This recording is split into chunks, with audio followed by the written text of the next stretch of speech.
Have you ever wondered what it would feel like to live half buried in the earth, watching winter swallow the world above you? Imagine a place where the sky disappears for months at a time, where silence becomes so complete you can hear the frost forming on wood, where survival means descending into darkness rather than reaching toward light. Tonight, we journey to the frozen Siberian frontier of the late 1700s and early 1800s, a landscape so remote, so unforgiving, that settlers carved their homes partly beneath the ground just to survive. These were not temporary shelters or primitive caves, but deliberate architectural choices born from necessity, ingenuity, and a resignation to the brutal rhythms of winter. Before we descend into this quiet world of snow and earthen walls, I'd like to ask a small favor.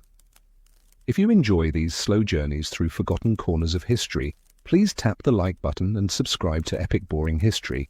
It helps us continue exploring these hidden passages together. Leave a comment sharing where you're listening from and what time it is in your world right now. Perhaps you're wrapped in the stillness of deep night, or maybe dawn is just breaking, or you find yourself somewhere in that liminal space between.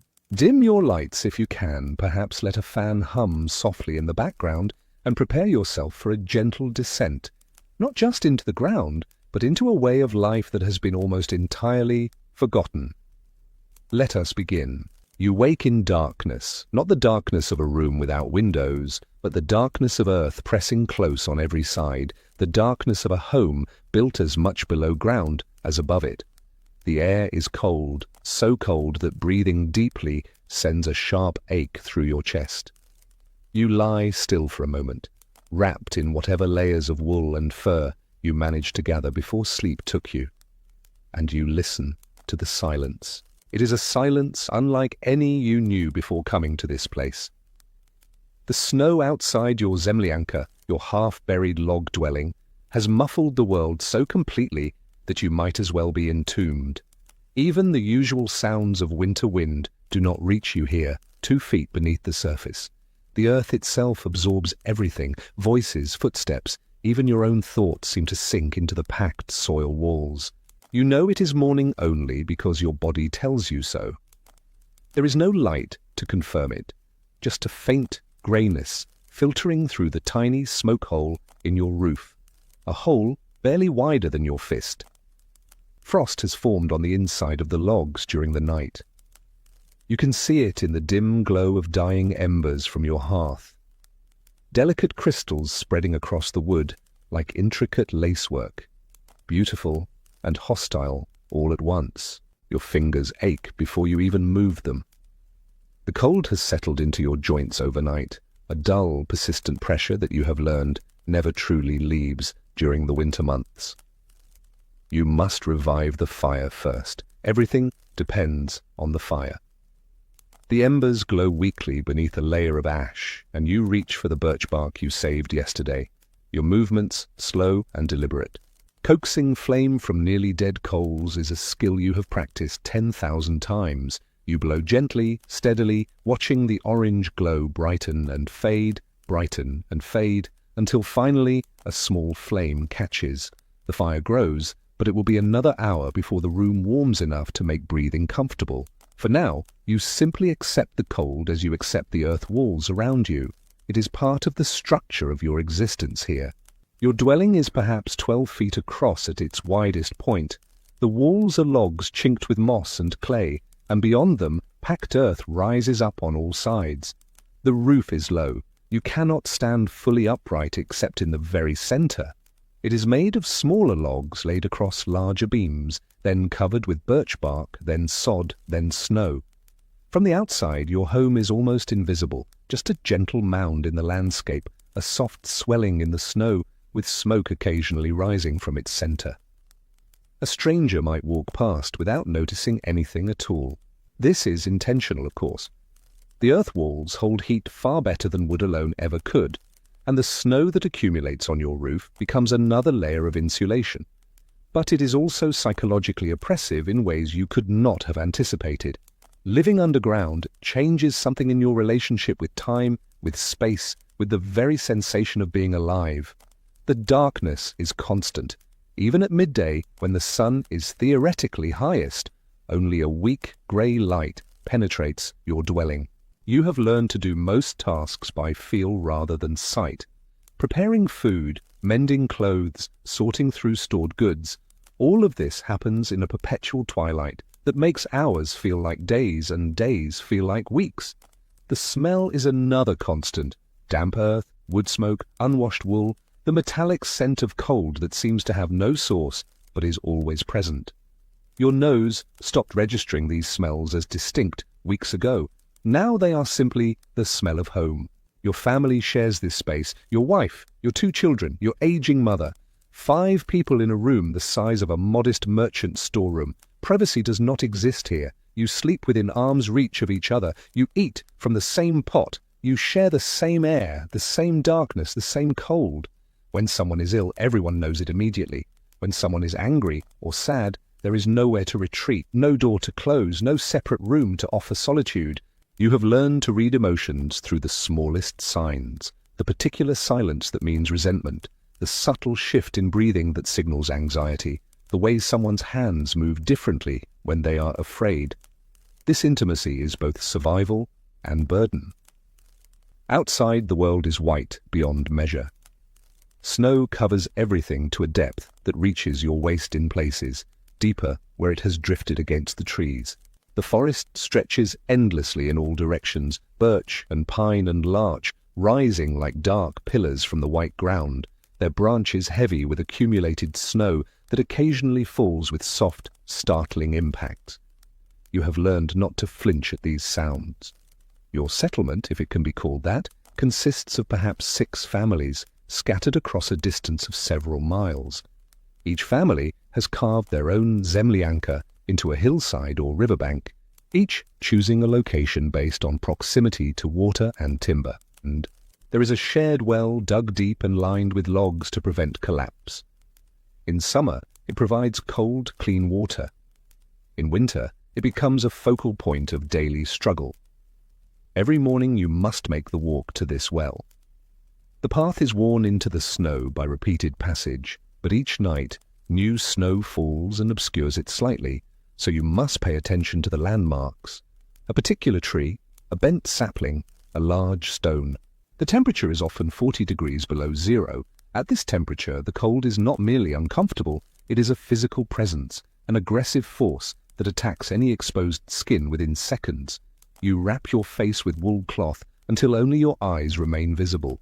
Even so, your eyelashes collect frost, and if you are not careful, your breath will freeze in your beard and create a mask of ice around your mouth.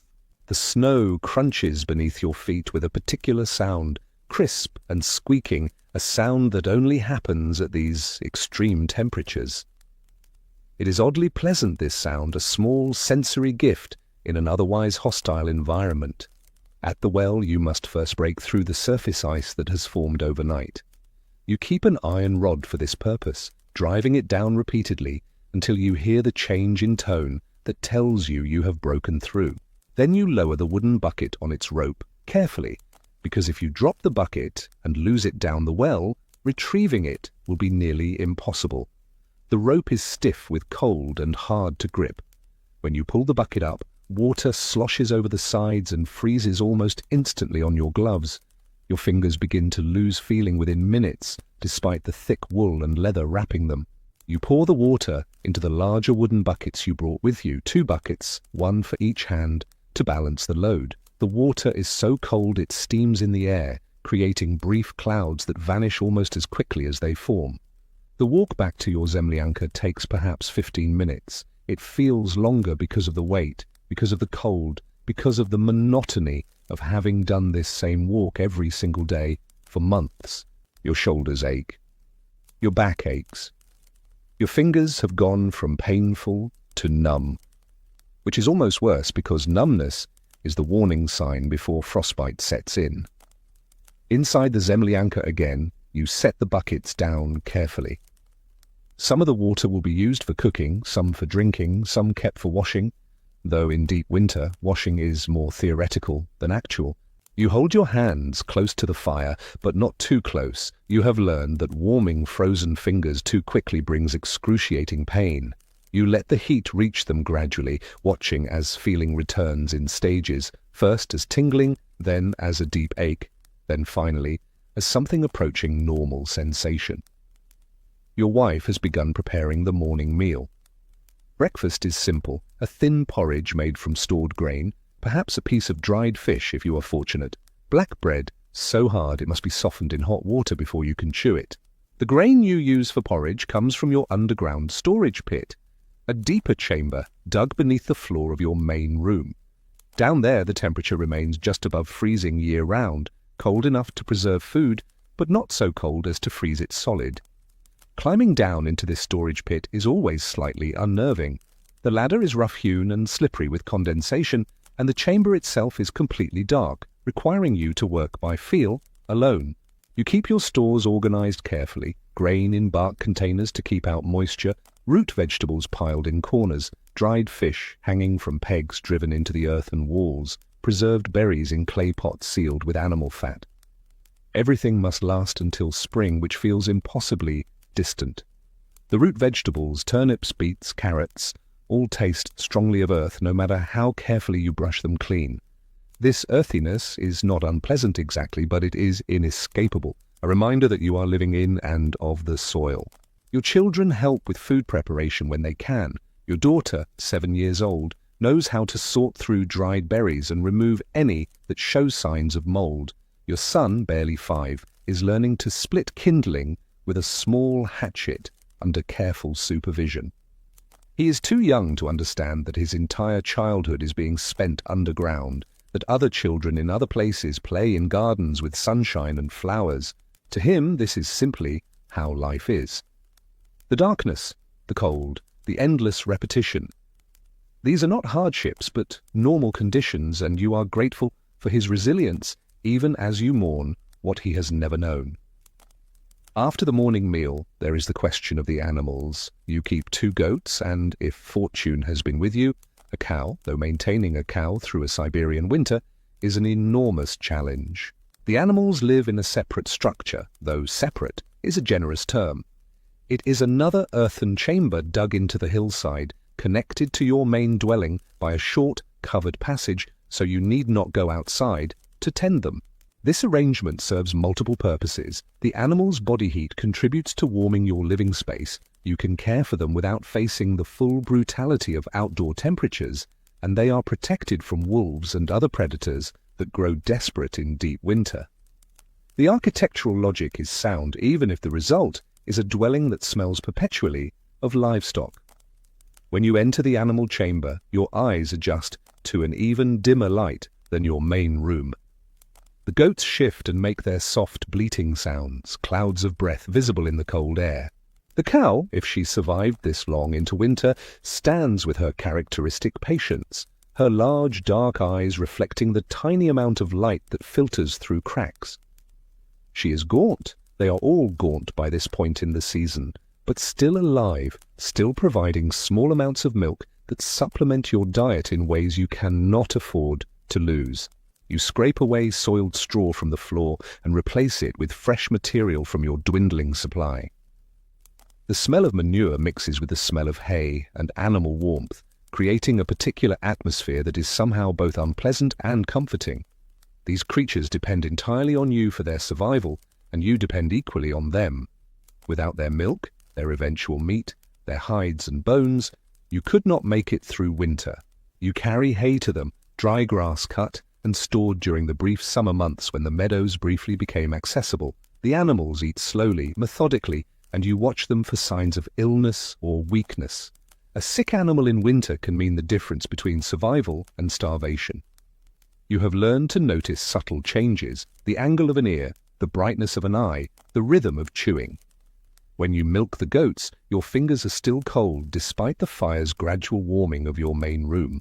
The milk comes in thin streams, less than there would be in summer, but enough. You carry the wooden bowl of milk carefully back through the connecting passage.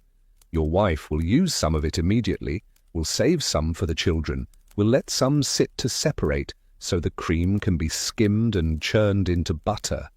A laborious process in cold temperatures, but one that yields precious fat.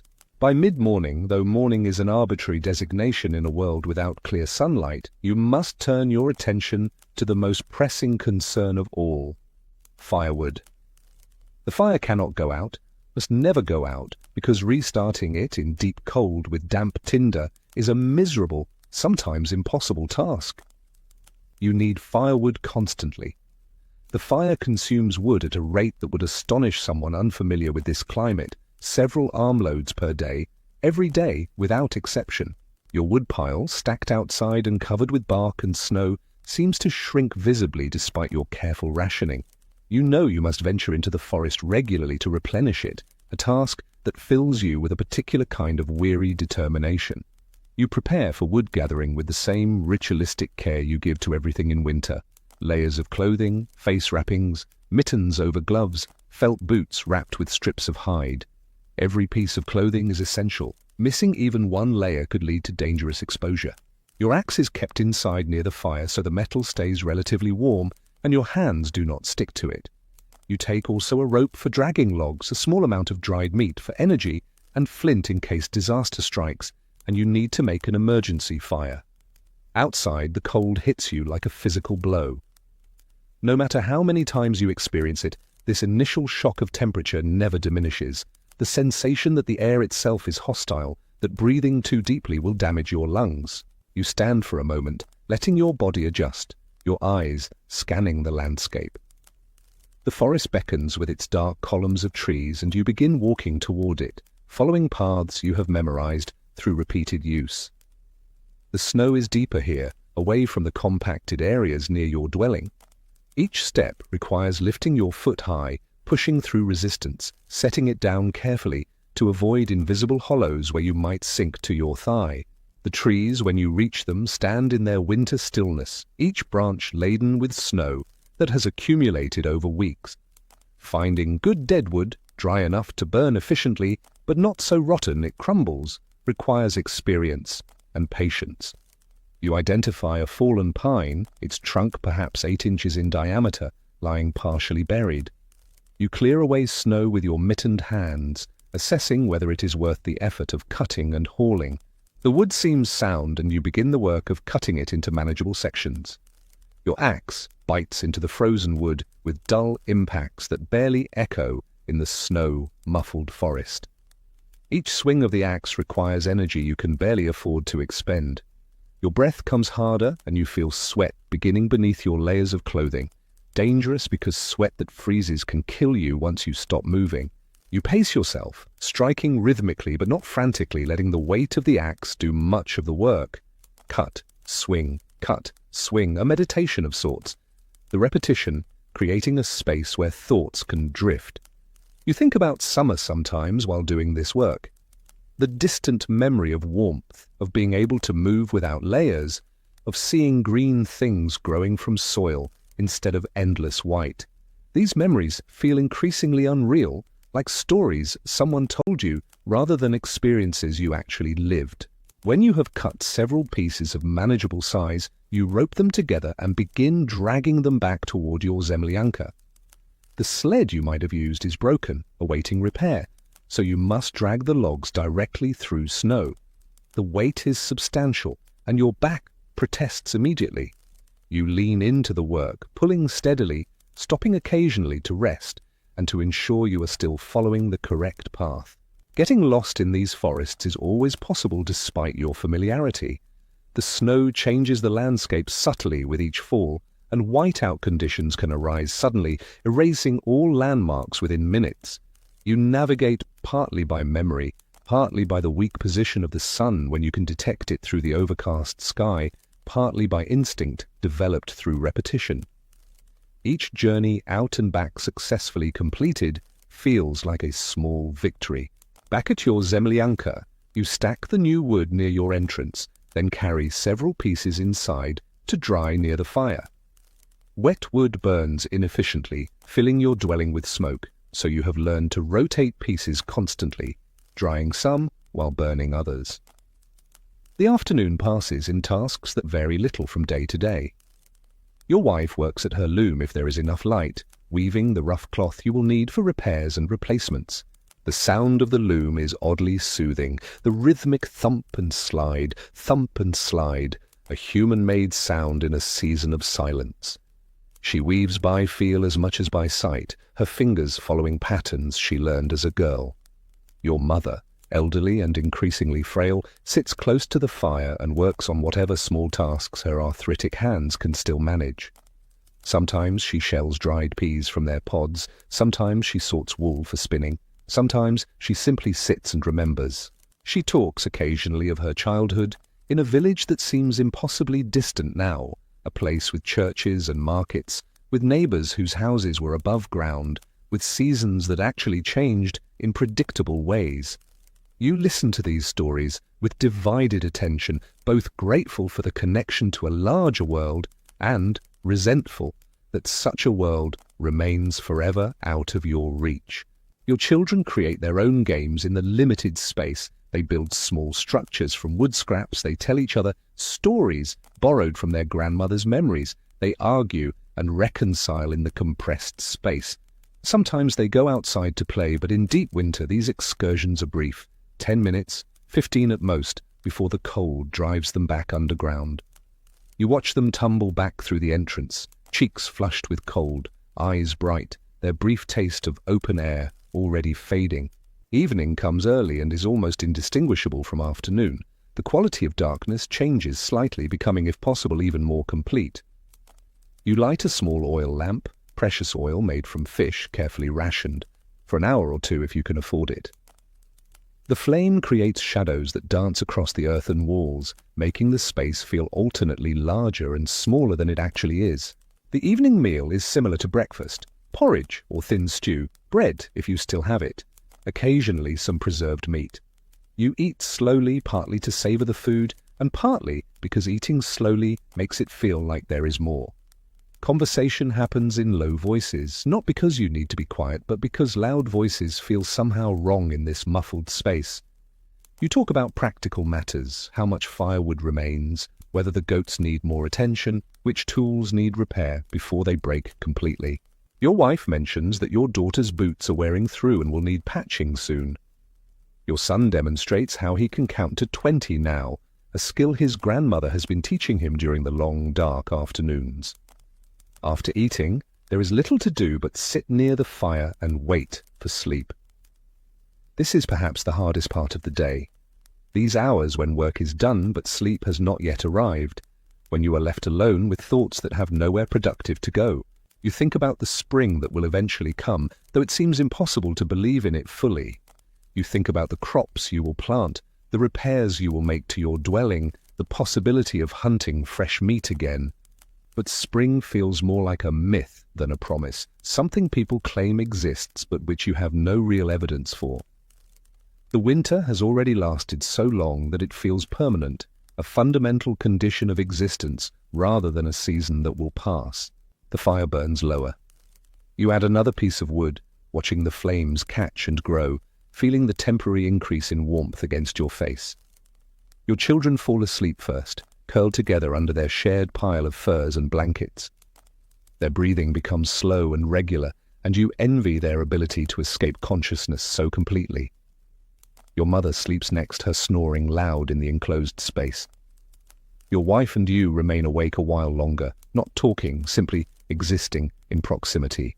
Eventually, you bank the fire carefully, covering the burning logs with ash to make them burn more slowly through the night, and you lie down in your own nest of bedding. The ground beneath you is hard, despite the layers of straw and cloth between your body and the packed earth floor. The cold begins creeping in immediately as the fire dies down. You pull the furs and blankets closer, but you know from experience that by morning you will wake cold no matter how carefully you prepare. You lie in the darkness and listen to the silence. Sometimes you hear snow sliding from the roof with a soft whisper. Sometimes you hear timbers creaking as they contract in the cold. Sometimes you hear nothing at all except the blood in your own ears. Sleep comes eventually, though not deeply. You remain partially aware throughout the night, monitoring the fire's status, listening for problems, ready to wake fully if needed. And then, eventually, you wake again in darkness. Not the darkness of a room without windows, but the darkness of earth pressing close on every side. The air is cold, so cold that breathing deeply sends a sharp ache through your chest. You lie still for a moment, and you know without checking that it is morning only because your body tells you so. The rhythm of your days continues, each one nearly identical to the last, each one requiring the same tasks performed in the same order with the same weary determination.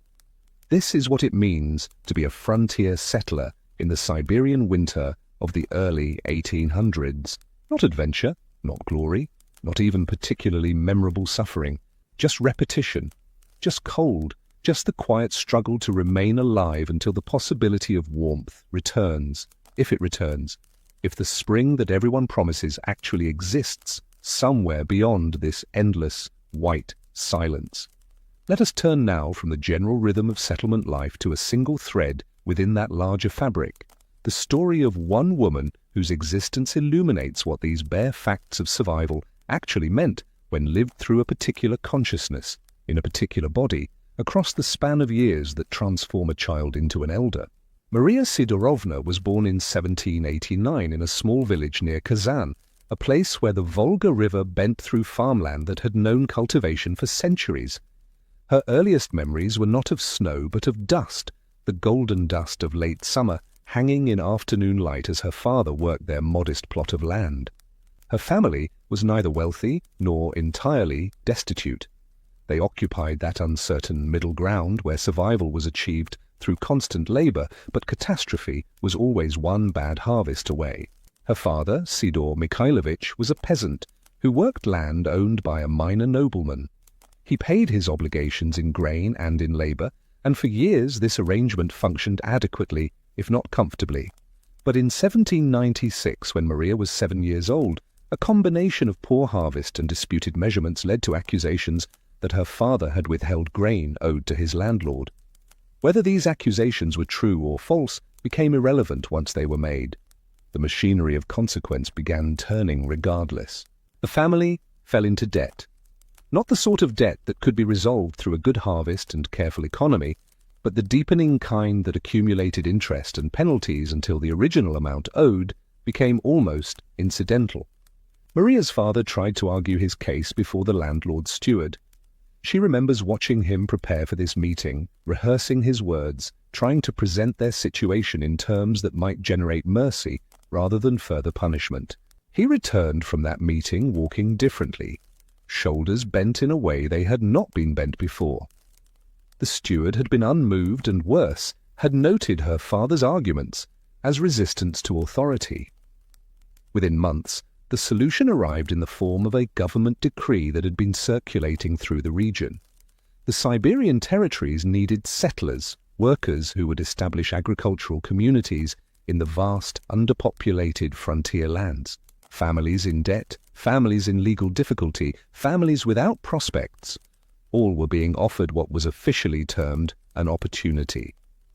Unofficially, everyone understood it as a gentler form of exile, a way to rid European Russia of its problematic populations while simultaneously developing its eastern possessions. Maria's family was given a choice that was not really a choice: relocate to Siberia with a modest resettlement allowance and the promise of land, or face the consequences of their accumulated debts through other means. Her father chose Siberia, though chose is perhaps too strong a word for what was essentially acceptance of the least destructive option available. The journey east took months. They travelled in a caravan of similarly displaced families, moving slowly along roads that deteriorated the further they travelled from established settlements. Maria, at 7 years old, found the journey initially exciting. She had never been more than a few miles from her home village, and the changing landscapes, forests giving way to plains, rivers growing wider, settlements becoming sparser, had the quality of adventure. But excitement faded as the journey extended week after week. The novelty of sleeping in wagons and eating around communal fires was replaced by a grinding tedium punctuated by occasional incidents: a wagon wheel breaking, a child falling ill, disputes between families over supplies or space. Her mother grew quieter as they traveled, speaking less each day. Maria did not understand then what she would comprehend only later. That her mother was mourning not just the loss of their home, but the death of all the futures she had imagined for her children. They arrived at their designated settlement location in late autumn of 1797.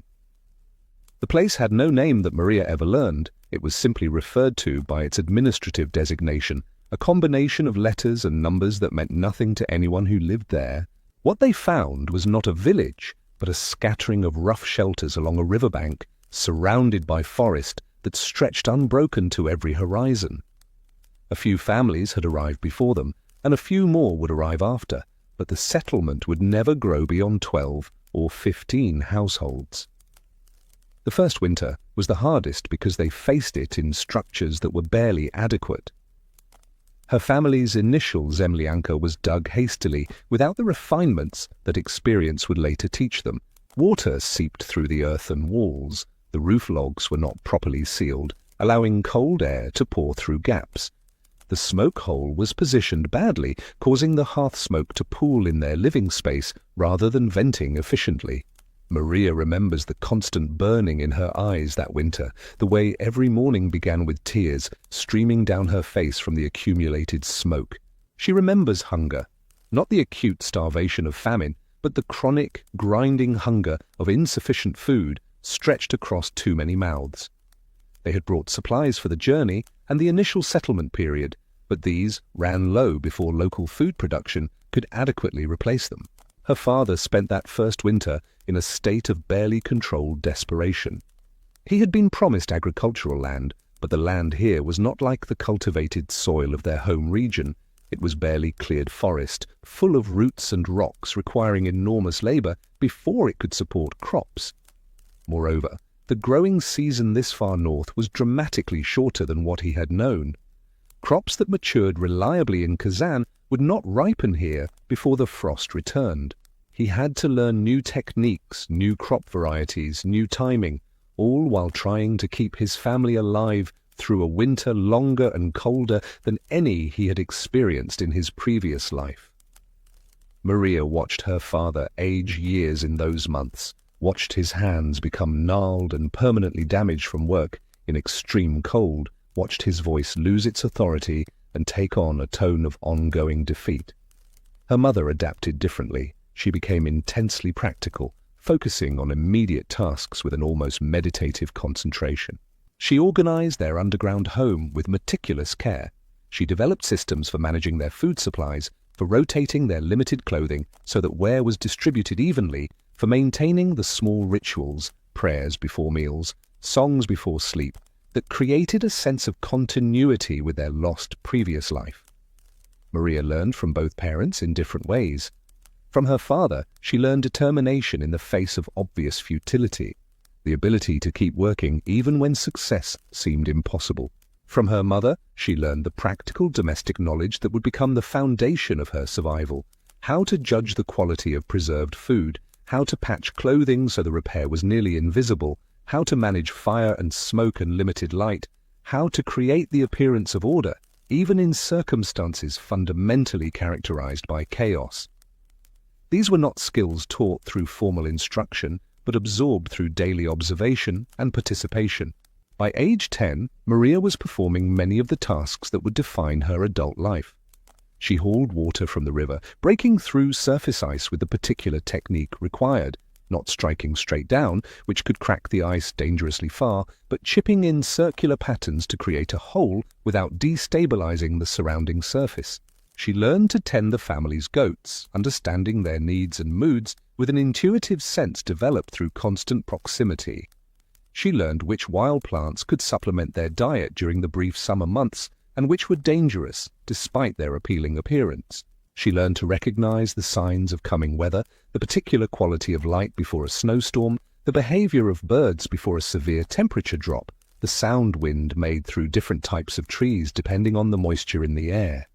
These were life-saving skills, not merely interesting observations, because being caught unprepared by weather changes could mean death. But Maria also maintained an inner life that was not entirely consumed by survival. She was drawn to stories, the stories her grandmother told before she died during that first winter, the stories traders occasionally brought when they passed through seeking furs, the stories she created herself in the long, dark afternoons when there was nothing to do but sit and wait for spring. She imagined other places with an intensity that was almost painful. She pictured cities with stone churches and paved streets, marketplaces filled with goods she had never seen, people whose entire lives were spent without ever experiencing the particular suffocation of living underground through a 6-month winter. These imaginings were not really about escape. Even as a child, she understood that her circumstances were permanent, but about maintaining some sense that the world contained more than what her daily life showed her. They were a form of resistance against the narrowing of possibility that frontier life imposed. When Maria was 13, her father died. It was not dramatic. He simply failed to wake one morning, his body having finally exhausted its capacity to continue. The timing was particularly cruel because it happened in early spring, just as the worst of winter was releasing its hold. He died on the edge of a season he would have enjoyed, his death demonstrating that survival was not just a matter of making it through winter, but of maintaining life force across the accumulated damage of multiple winters. His death changed Maria's position in the family fundamentally. At 13, she became the primary laborer, responsible for the tasks her father had performed.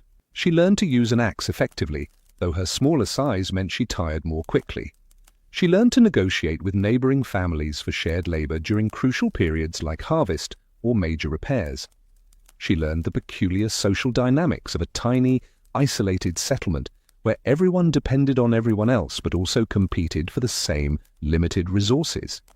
Maintaining good relationships with neighbors was essential for survival, yet those same neighbors would not hesitate to take advantage of weakness. Her mother, now widowed in perhaps the most isolated and difficult circumstances imaginable, became even more focused on maintaining their household's viability. She made decisions with a cold practicality that sometimes shocked Maria, refusing to share food with a sick neighbor's family because they could not afford the loss, arguing fiercely over boundary disputes, pushing Maria to work beyond the point of exhaustion because the work simply had to be done. Maria understood even then that this hardness was not cruelty, but necessity. Her mother was ensuring their survival through sheer force of will, sacrificing gentleness because gentleness was a luxury they could not afford. The years between 13 and 18 passed in a blur of repetitive labor, interrupted by occasional incidents that broke the monotony. A fire in one family's Zemlyanka that killed 2 children and left the parents with burns that never properly healed. A dispute over shared hunting territory that escalated into violence, leaving one man with a permanent limp and creating a tension in the settlement that lasted years. A summer of unusual warmth that allowed crops to flourish beyond expectation, creating a brief, almost giddy sense of prosperity, before the next winter returned them to familiar struggle. During these years, Maria slowly became known in the settlement as someone reliable, a person who would complete tasks she agreed to undertake, who could be trusted with borrowed tools or shared responsibilities, who maintained a steadiness of temperament even in difficult circumstances. This reputation, built gradually through countless small interactions, would prove more valuable than any material wealth. When Maria was 18, a man named Pyotr arrived in the settlement. He was perhaps 10 years older than her, a hunter who had spent several years moving between distant settlements and forest camps, living a semi-nomadic existence, tracking fur-bearing animals. He was not handsome in any conventional sense. His face was weathered and scarred, his hands rough beyond what even hard agricultural labor produced, his manner of speaking blunt to the point of rudeness. But he possessed skills the settlement needed, and more importantly, he possessed a kind of competence that suggested he would survive whatever circumstances arose. Their courtship, if it could be called that, was entirely practical. He needed a permanent base rather than constant movement, and he recognized that Maria's established household provided that. She needed a man's labor for the tasks that were simply beyond her physical capacity, and she recognized that Pyotr was more capable than most. They negotiated the terms of their partnership with the directness of people arranging a business transaction, because romance was another luxury that frontier life did not accommodate. They married in a brief ceremony conducted by a traveling priest who passed through the region irregularly. The priest stayed one night, performed 4 marriages and 6 baptisms, then continued to the next settlement. There was no celebration, no feast, no gathering of extended family to mark the occasion. Maria and Piotr simply combined their households and continued the work of survival, now as partners rather than individuals. The arrangement proved functional. Piotr spent extended periods away from their zemlyanka, following trap lines through the forest and occasionally traveling to more distant settlements to trade furs.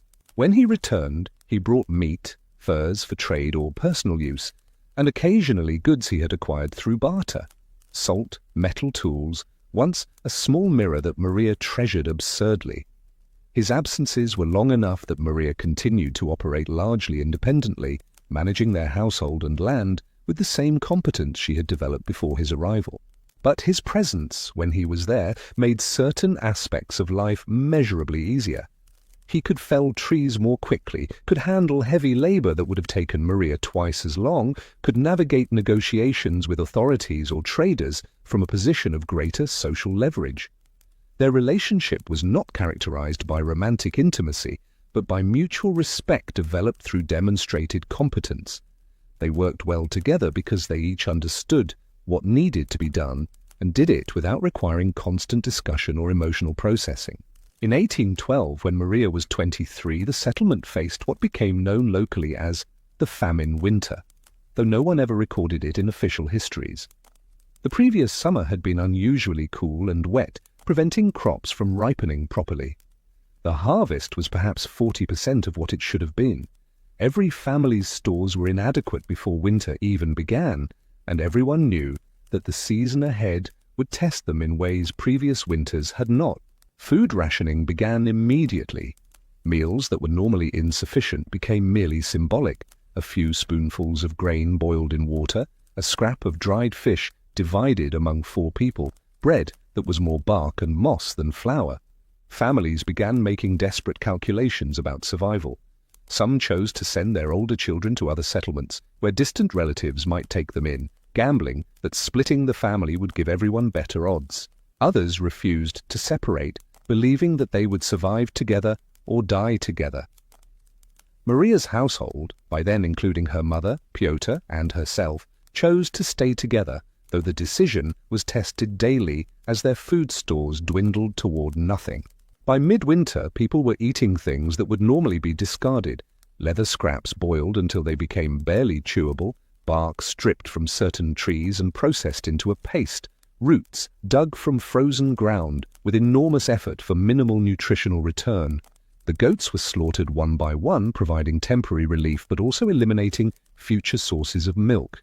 Maria remembers the particular quality of hunger that winter, not just the physical sensation of an empty stomach, but the way it affected thinking, making concentration impossible, turning every thought eventually back to food, regardless of where it started. She remembers dreams filled with elaborate meals that she would wake from with tears on her face. The cruelty of imagined satisfaction followed immediately by actual emptiness. But more than her own suffering, she remembers the social transformation that hunger produced.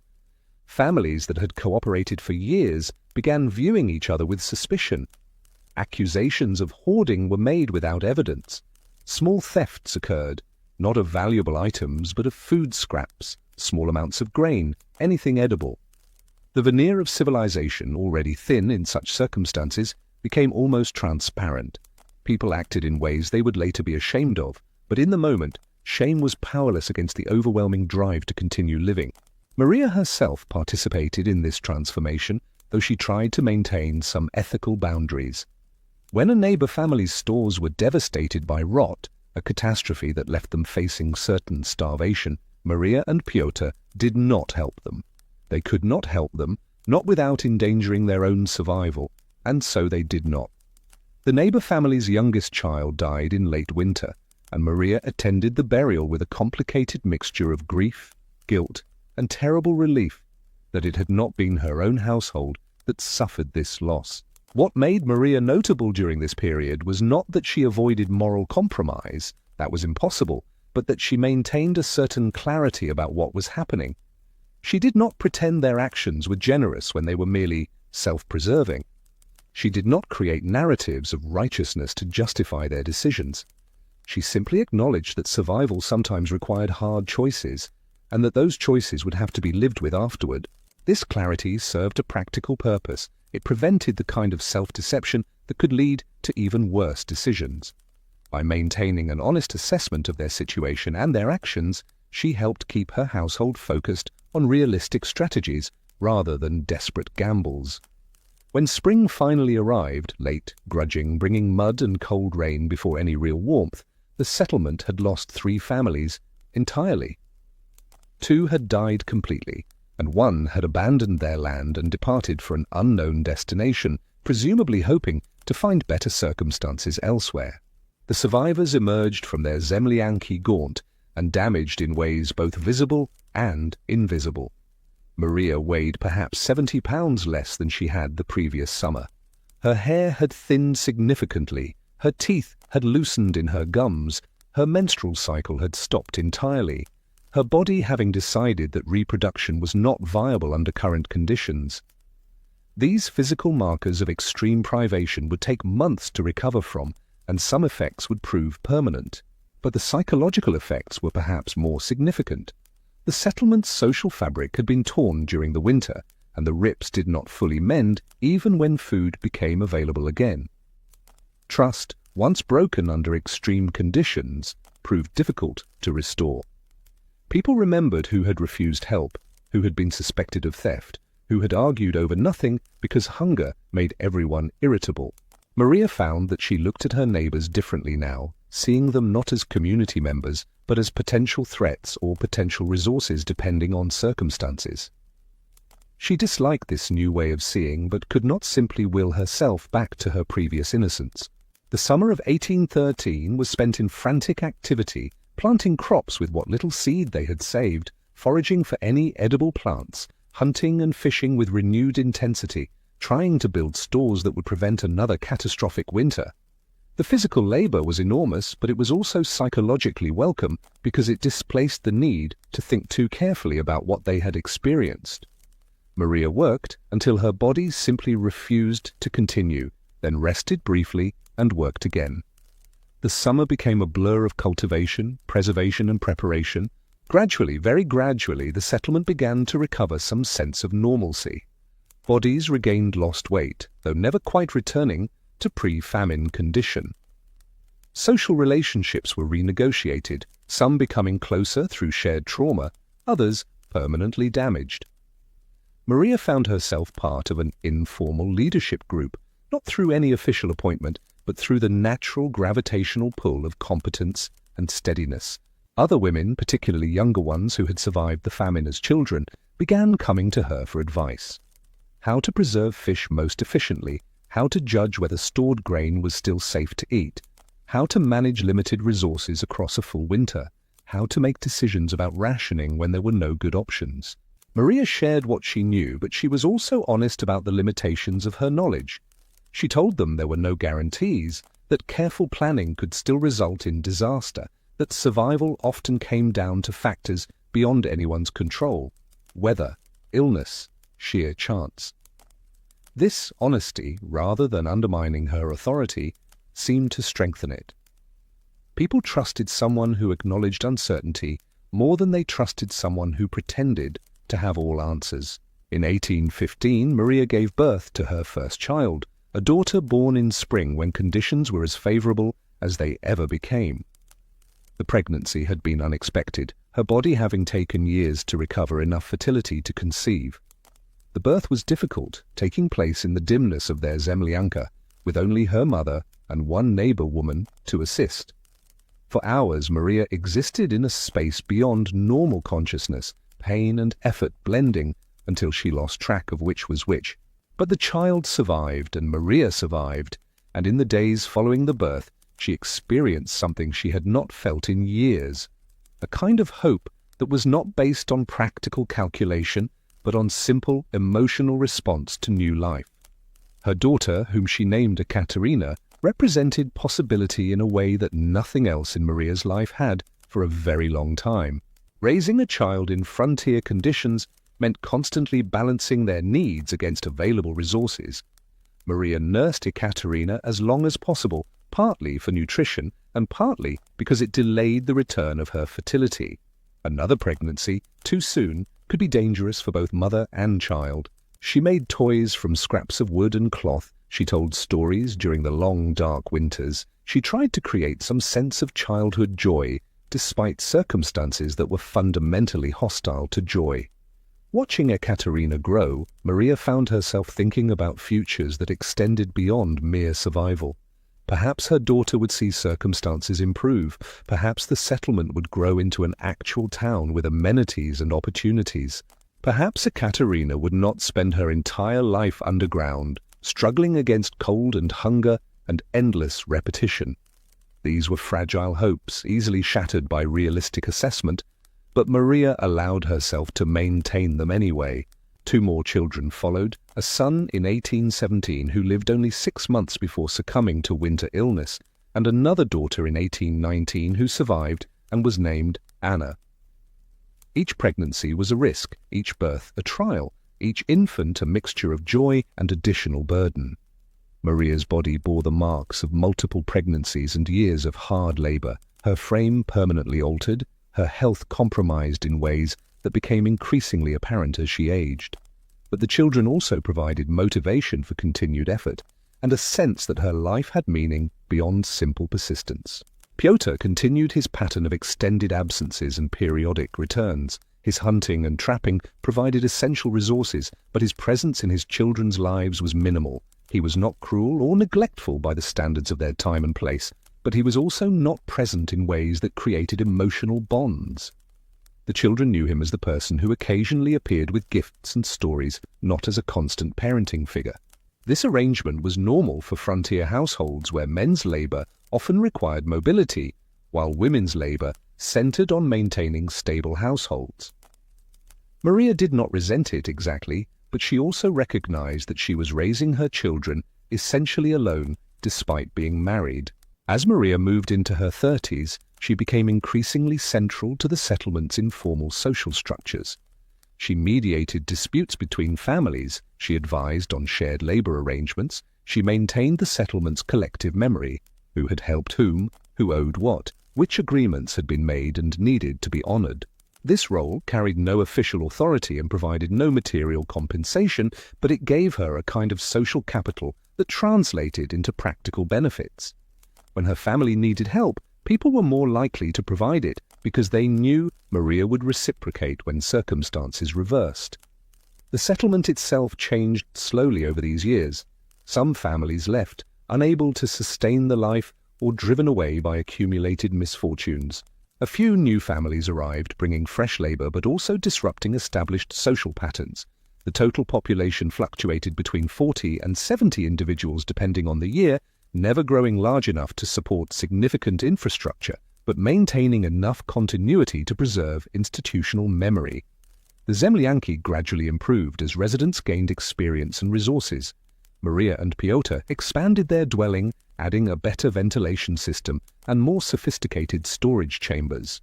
They incorporated techniques learned from indigenous peoples who had lived in the region far longer than Russian settlers, methods of insulation, smoke management, and food preservation that worked better than the approaches settlers had brought from European Russia.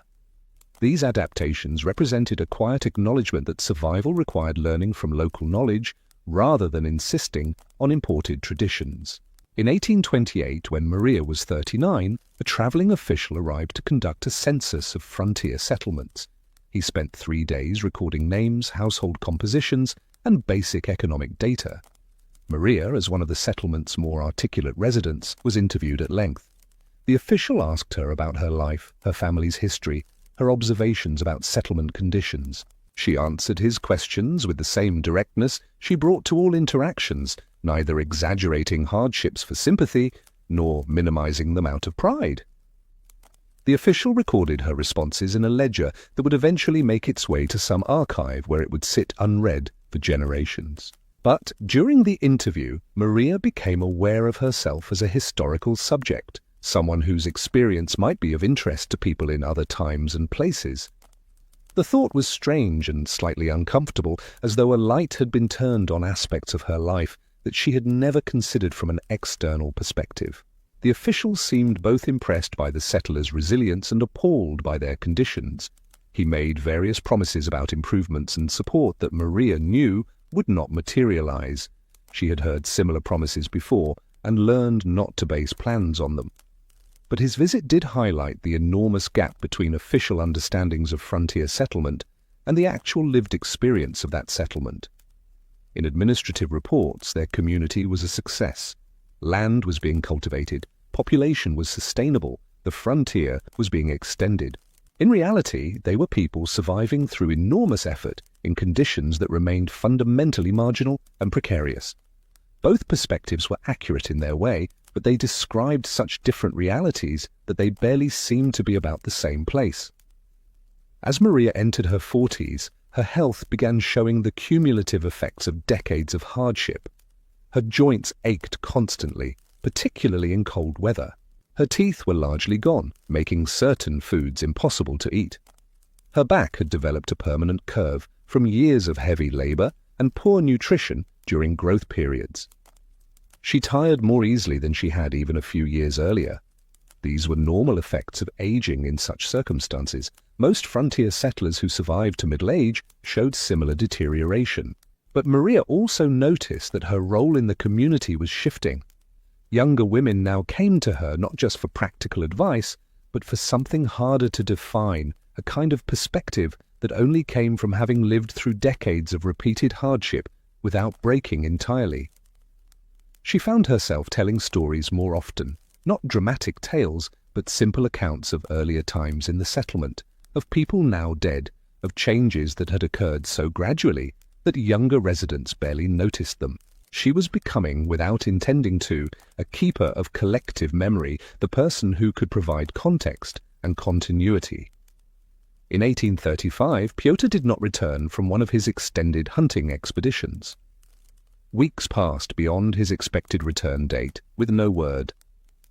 Maria waited with a strange mixture of concern and resignation. She had always known that his absences carried risks of accident, illness, or simply getting lost in the vast forest.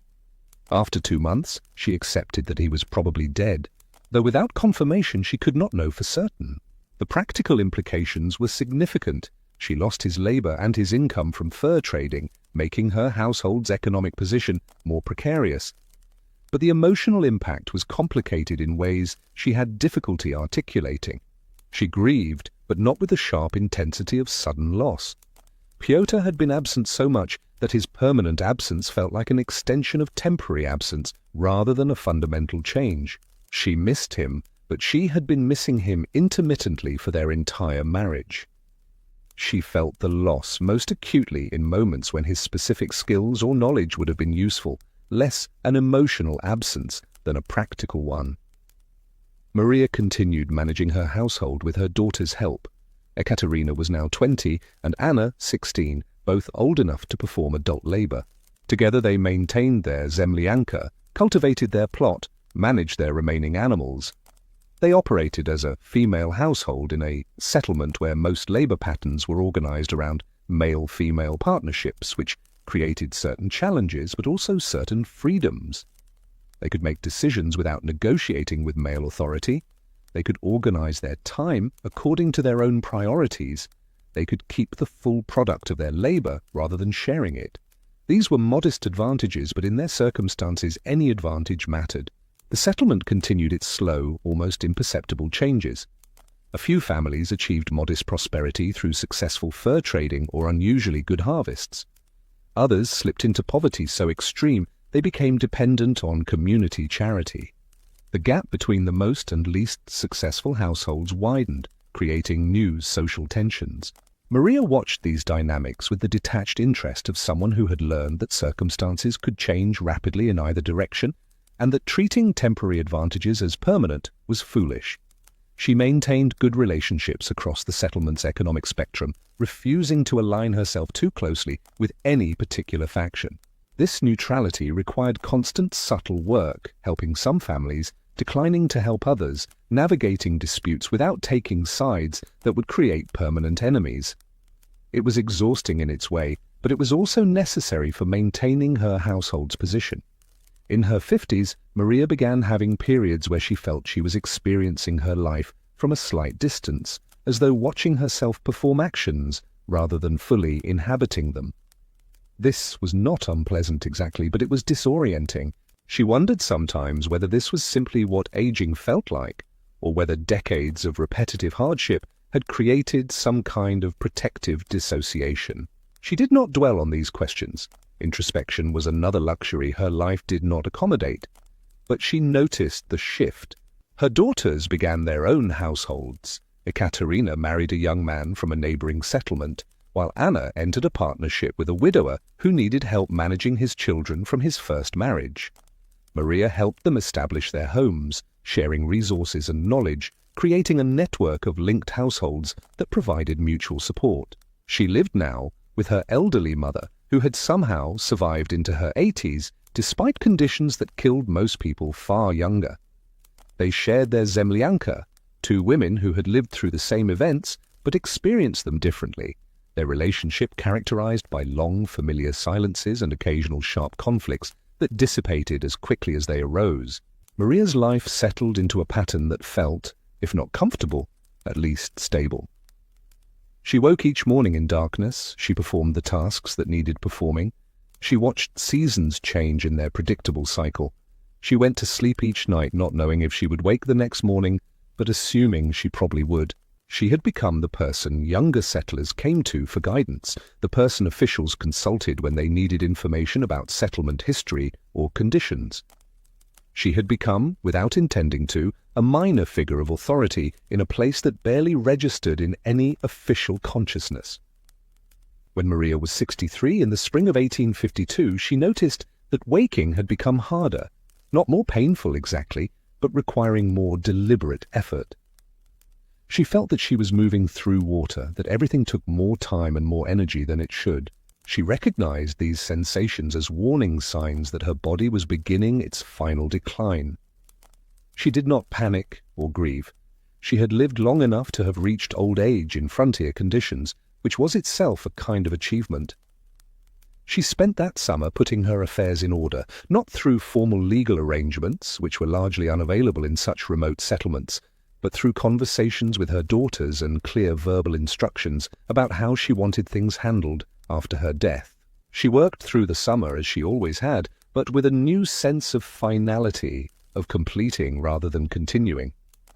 As autumn arrived and the cold began returning, Maria found herself reflecting on the strange shape her life had taken.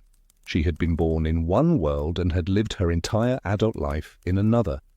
She had survived conditions that should have killed her multiple times over. She had raised children in circumstances that were fundamentally hostile to childhood. She had maintained dignity and humanity in a context that constantly threatened to strip both away. She had become a kind of anonymous monument to endurance, her specific experiences representing patterns that thousands of other settlers had also lived through, most of them equally unnamed and unremembered. Maria died in early winter of that year, in the zemlyanka she had lived in for most of her adult life. Her death was quiet. She went to sleep and did not wake, her body simply deciding that it had done enough. Her daughters buried her in the small settlement cemetery, a plot of ground on a hillside where the soil was easier to dig. There was no marker beyond a simple wooden cross that would rot and disappear within a few years. But the people who knew her remembered not just her life, but what her life represented. The possibility of maintaining humanity in inhuman circumstances, of continuing when continuation seemed impossible, of finding small dignities in daily routine, even when those routines were defined by hardship and repetition and endless cold pressing down from above. Maria Sidorovna's life was not exceptional by frontier standards. Thousands of women lived similar lives in similar conditions during the long expansion of Russian settlement into Siberia. But her ordinariness is precisely what makes her story valuable. She shows us what it actually meant to be a frontier settler, not in terms of dramatic moments or heroic achievements, but in terms of daily survival across the span of a lifetime. She shows us that most history is made by ordinary people doing ordinary things under extraordinary pressure, people whose names are never recorded, but whose collective endurance shapes the world in ways that are easy to overlook, but impossible to dismiss. Let us drift now from the particular to the puzzle, from individual lives to the strange archaeological questions that emerge when we examine the physical traces these settlers left behind. The Zemlyanki themselves, those half-buried structures that defined frontier existence, hold mysteries that archaeologists and historians are still working to understand fully. When excavations began in the mid-20th century at sites of abandoned Siberian settlements, researchers expected to find relatively uniform structures, simple dugouts that followed predictable patterns based on practical necessity. What they found instead was far more complex and more puzzling.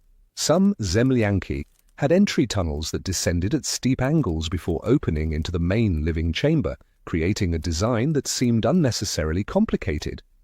The extra labor required to dig these elaborate entrances suggested they served some purpose beyond simple access, but what that purpose was remained unclear. The descending tunnels varied considerably in their execution, some plunging down at angles approaching 45 degrees before leveling out, others creating a stepped descent that would have required careful excavation of earthen stairs that must have been continually maintained against erosion and collapse. The variety itself posed questions about whether these designs emerged from different cultural traditions, practical adaptations to varying soil conditions, or simply individual preferences among builders who had no standardized plans to follow. Other structures had multiple chambers connected by narrow passages, creating underground complexes that resembled warrens more than houses. These were not expansions added over time, but deliberate original designs, their complexity suggesting planning and intention that went beyond improvisation. The multi-chambered designs showed evidence of careful engineering, with support posts positioned to bear weight loads and passages angled to facilitate drainage of moisture that inevitably accumulated in underground spaces. The effort required to create these subterranean networks was substantial, suggesting that the residents anticipated remaining in place long enough to justify the investment of labor, an expectation that was sometimes fulfilled and sometimes disappointed as settlements grew or were abandoned. The most perplexing feature of many Zemlyanki was their smoke ventilation systems. Simple logic would suggest that smoke holes should be positioned at the highest point of the roof to allow heat and smoke to escape efficiently. But archaeologists found ventilation shafts positioned at odd angles, sometimes running horizontally for several feet before turning upward, sometimes branching into multiple smaller channels, sometimes aligned with what appeared to be celestial directions, due south or positioned to face the winter sunrise. These designs required significantly more labor to construct than straightforward vertical shafts would have demanded. The horizontal sections of ventilation channels were particularly puzzling because they seemed to contradict basic principles of convection, yet when tested in experimental reconstructions, they often created surprisingly effective draft systems that drew smoke out efficiently while preventing downdrafts that could fill living spaces with suffocating fumes. The channels sometimes incorporated clay or stone baffles that appeared to regulate airflow in ways that suggested sophisticated understanding of fluid dynamics, though this knowledge was clearly empirical rather than theoretical, learned through observation and experimentation rather than through any formal education in physics. Some researchers initially theorized these complicated ventilation systems were simply mistakes, the result of inexperienced builders trying different approaches until something worked. But the patterns appeared too consistently across too many sites to be random experimentation. Moreover, when archaeologists tested reconstructions of these unusual smoke channels, they often found they worked remarkably well, sometimes better than simpler designs would have in the same conditions. The settlers had clearly understood something about airflow and heat management that was not immediately obvious to modern observers. The realization that frontier builders possessed specialized knowledge that contemporary researchers had to rediscover through scientific testing humbled some of the early assumptions about these settlements as primitive or improvised. The structures revealed themselves to be sophisticated responses to environmental challenges, embodying accumulated wisdom that had been refined through trial and error across generations and transmitted through demonstration and practice rather than through written manuals or formal instruction. One site in particular captured researchers' attention, a cluster of 7 zemlyanki discovered in the 1970s near the Lena River. All 7 structures shared similar unusual features: entrance tunnels that curved rather than proceeding in straight lines, interior walls that had been carefully smoothed and in some cases covered with birch bark arranged in geometric patterns, and smoke vents that seemed to align with the position of sunrise during winter solstice. The curved entrance tunnels served no obvious practical purpose. Straight tunnels would have been easier to dig and maintain, yet all 7 structures incorporated this feature, suggesting it held significance beyond mere utility. The birch bark coverings on interior walls showed patterns that repeated across structures with enough consistency to suggest they were intentional designs rather than random decoration, though what those patterns meant or represented remained frustratingly unclear. The site also contained carved wooden posts at specific locations around and between the structures, though what these posts marked or represented remained uncertain. Were they property boundaries, ritual markers, astronomical observation points, or something else entirely? The posts had been placed with apparent precision, their positions forming geometric relationships that seemed deliberate, but whose purpose defied easy interpretation. Some researchers noted that lines drawn between the posts created patterns that might correspond to important celestial alignments, while others suggested the arrangement could mark underground water sources, property divisions, or simply convenient locations for tethering animals or hanging tools. The artifacts recovered from these sites added to the mystery rather than resolving it. Mixed in with predictable items, iron tools, ceramic vessels, fragments of cloth, were objects whose purposes were less clear. Small clay figurines appeared repeatedly, most of them depicting animals but in abstract stylized forms that made specific identification difficult. Were these toys, religious objects, decorative items, or something else?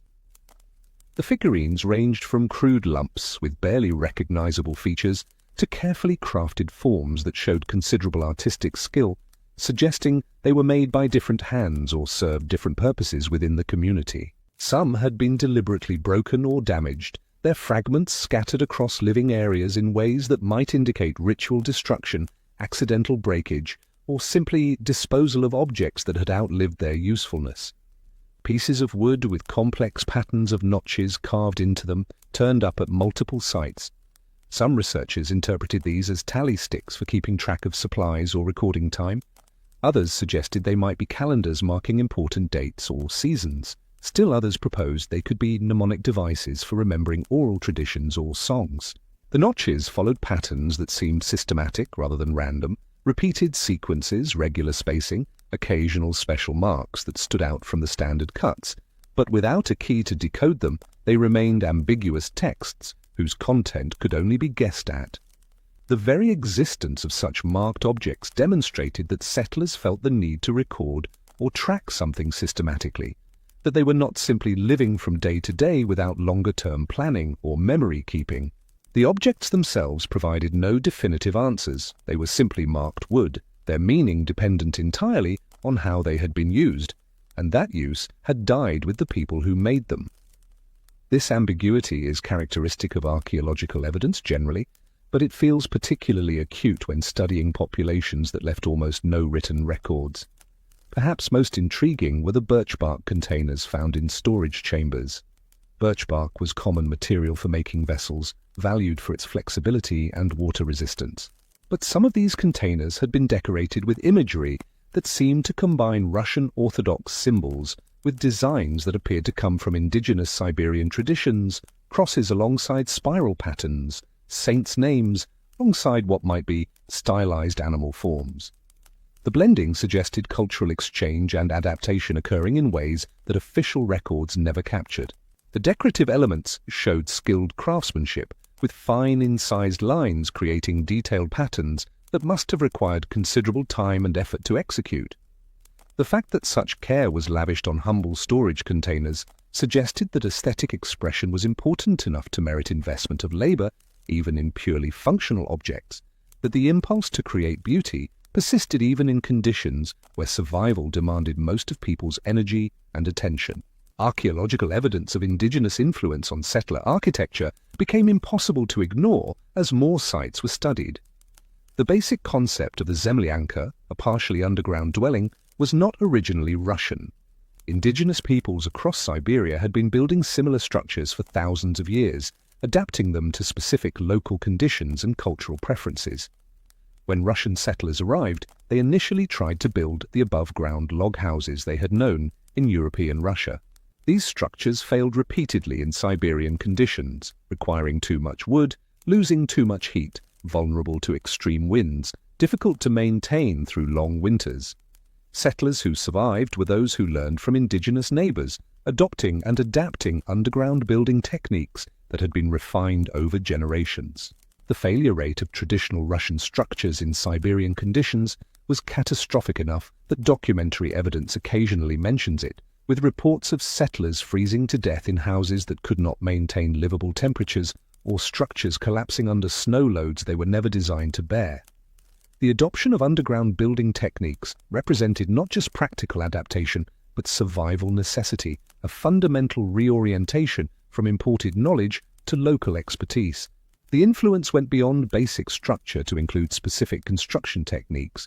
The use of turf as insulation, the strategic placement of storage pits to take advantage of naturally cold underground temperatures, the methods for preventing moisture seepage through earthen walls, all of these appeared to incorporate indigenous knowledge. Some zemlyanki showed evidence of construction techniques that were clearly indigenous in origin, such as the use of willow withes woven through vertical posts to create flexible walls that could withstand ground movement during freeze-thaw cycles.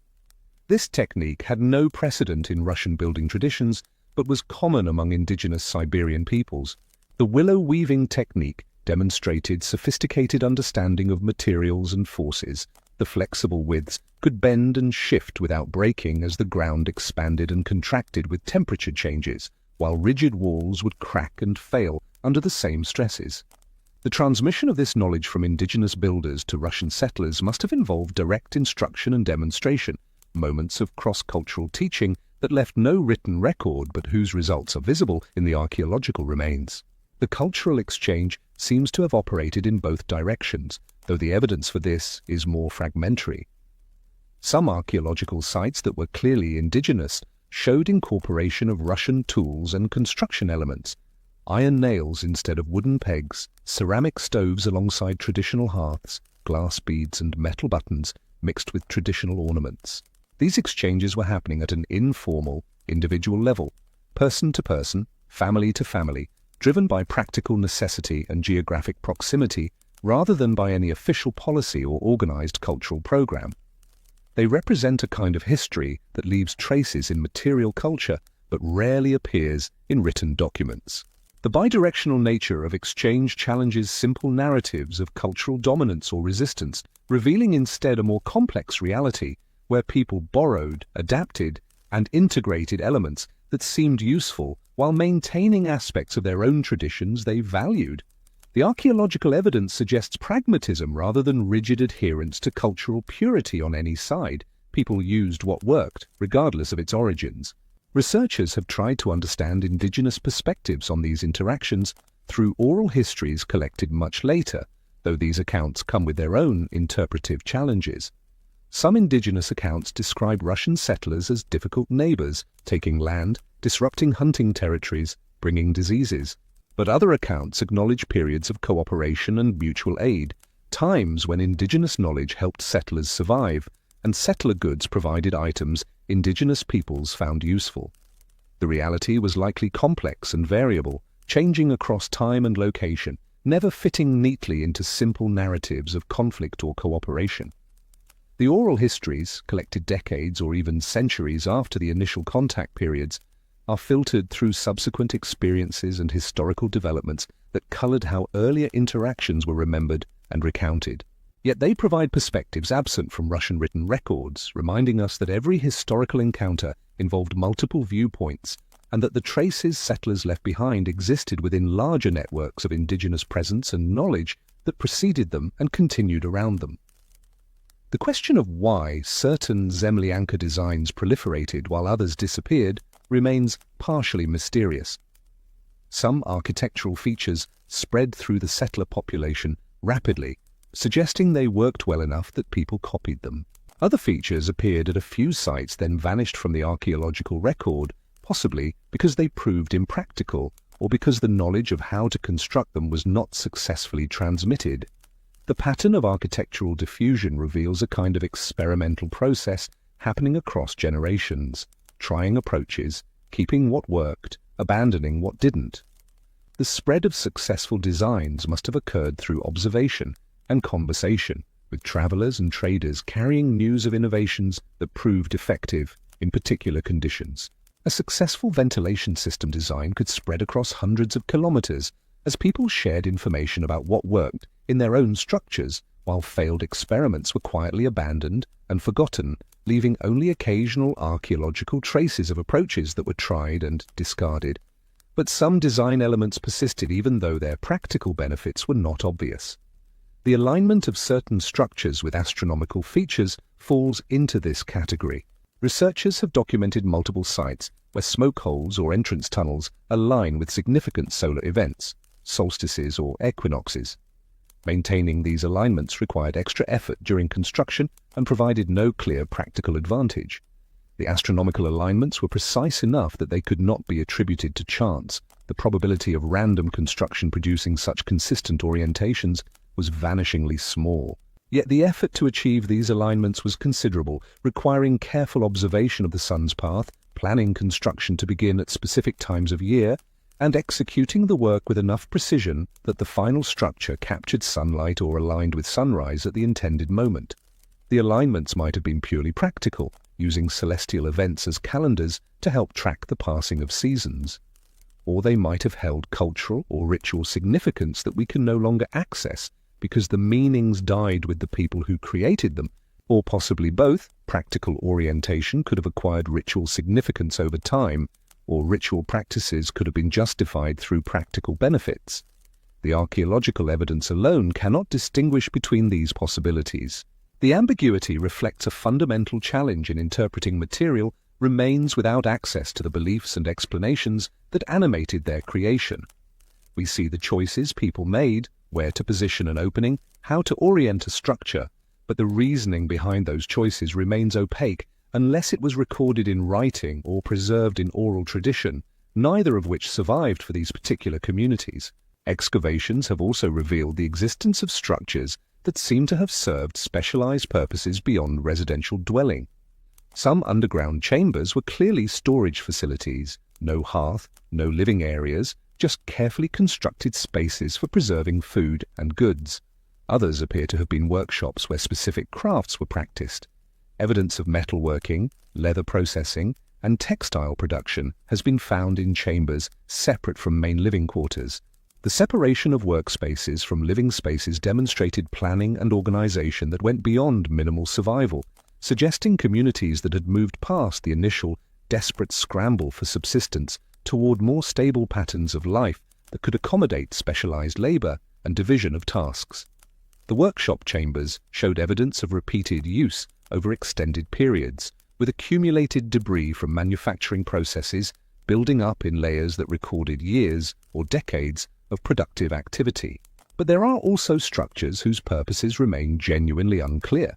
Small chambers, carefully constructed but showing little evidence of regular occupation or specific use. Were these emergency shelters, guest accommodations, ritual spaces, storage for items that left no archaeological trace? The chambers were finished with the same care as living spaces, smoothed walls, proper drainage, carefully constructed roofs, suggesting they were valued and maintained rather than being abandoned failures or half-finished projects. Their very completeness makes their emptiness puzzling. People invested significant labor in creating functional underground spaces that then remained largely unused, at least in ways that left material evidence. The most mysterious category consists of chambers that were deliberately filled in after construction, not collapsed by accident or abandoned to decay naturally, but intentionally buried with earth and rocks. Why would people invest enormous labor in building underground structures only to fill them in? One theory suggests these might have been burial chambers, though human remains are rarely found in them. Another possibility is that they served some temporary ritual purpose, then were closed according to cultural practices we don't understand. Or perhaps they were simply mistakes, failed experiments that didn't work as intended and were abandoned. Without written records or oral histories specific to these sites, we are left with structures that pose questions they cannot answer. The deliberate filling shows organization and effort. The earth and rocks used to fill the chambers had to be transported and packed carefully to completely fill the spaces, suggesting that closure was purposeful rather than casual. Whatever motivated the filling, it was important enough to warrant considerable labor, which deepens rather than resolves the mystery of why these chambers were created in the first place. The recovery of organic materials from some sites has provided glimpses of daily life that complement the architectural evidence. Preserved in cold, dry conditions, fragments of clothing, rope, and basketry reveal craftsmanship that combined Russian and indigenous techniques. Boots made from reindeer hide using indigenous methods but cut in Russian styles. Rope twisted from materials and in patterns that drew on both traditions. Baskets woven using indigenous techniques but shaped to accommodate Russian tools and goods. These hybrid objects speak to the practical creativity that characterized frontier life, people using whatever worked, borrowing techniques across cultural boundaries, creating new forms that suited their specific circumstances. The clothing fragments show repair and modification, patches added, and items altered to extend their useful life in conditions where replacement was difficult or impossible. Some garments had been repaired multiple times with whatever materials were available, creating patchworks that combined Russian cloth with animal hides, imported thread with plant fibers, demonstrating resourcefulness born of necessity. Food remains tell stories about survival strategies and cultural adaptation. The expected grains and domesticated animal bones appear alongside evidence of extensive foraging and hunting, remains of fish, wild birds, small mammals, and plant materials that settlers learned to exploit. Some food preparation techniques clearly came from indigenous traditions, particular methods of drying fish, ways of processing certain plants to make them edible, strategies for extracting maximum nutrition from animal carcasses. Survival in these conditions required learning and adapting, not rigid adherence to imported traditions. The diversity of food remains suggests diets that were opportunistic and varied, making use of whatever was available in different seasons, rather than relying on stable supplies of preferred foods. The remains of plant materials show knowledge of which local plants were edible or useful, knowledge that could only have been acquired from indigenous peoples who had been exploiting these resources for generations. The settlement patterns themselves present puzzles. Why did some locations attract multiple families while others supported only isolated households? Proximity to water and timber was obviously important, but sites with apparently similar access to resources showed very different levels of occupation. Social factors must have played a role: kinship networks, conflict dynamics, reputation of particular areas, but these factors leave little archaeological trace. Some settlements were clearly organized, with structures arranged in patterns that suggest planning and coordination. Others appear almost random, scattered across landscapes with no obvious organizing principle. The organized settlements often showed evidence of communal facilities, shared workspaces, common storage areas, larger gathering structures that implied cooperation and collective decision-making. The scattered settlements lacked such facilities, suggesting either different social organization or simply isolation that prevented the kind of coordination required for communal infrastructure. The organized settlements tended to be longer-lasting, appearing in the archaeological record across longer time periods, while the scattered settlements often showed brief occupation before abandonment. But whether organization led to stability or stability allowed, organization cannot be determined from physical evidence alone. The correlation between organization and longevity suggests that successful settlements required some degree of social cohesion and cooperative planning, that isolated families struggling independently were less likely to persist than groups that pooled labor and resources. Yet the direction of causation remains unclear. Did people organize because they intended to stay, or did organization enable staying? The question of communication between settlements adds another layer of mystery. These communities were separated by enormous distances, days or weeks of travel through difficult terrain. Yet archaeological evidence shows that goods, technologies, and probably information moved between them. Certain tool types appear at multiple sites, suggesting either common sources or transmission of manufacturing knowledge. Design elements in architecture spread across regions too large for coincidence. Stories and songs likely traveled along the same paths as goods and techniques, though these leave no physical trace.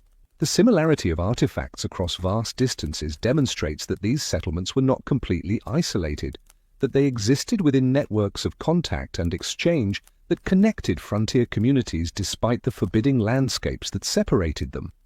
The networks were informal and irregular compared to trade routes in more developed regions, but they functioned well enough to transmit not just objects, but also ideas, techniques, and cultural practices.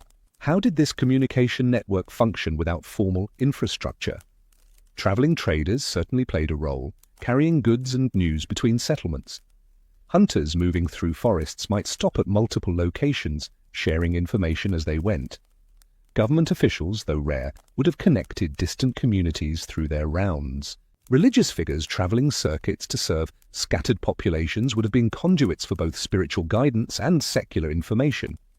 But the details of how news traveled, how innovations spread, how collective decisions were made across distances remain largely mysterious. The informal nature of these networks makes them difficult to trace archaeologically.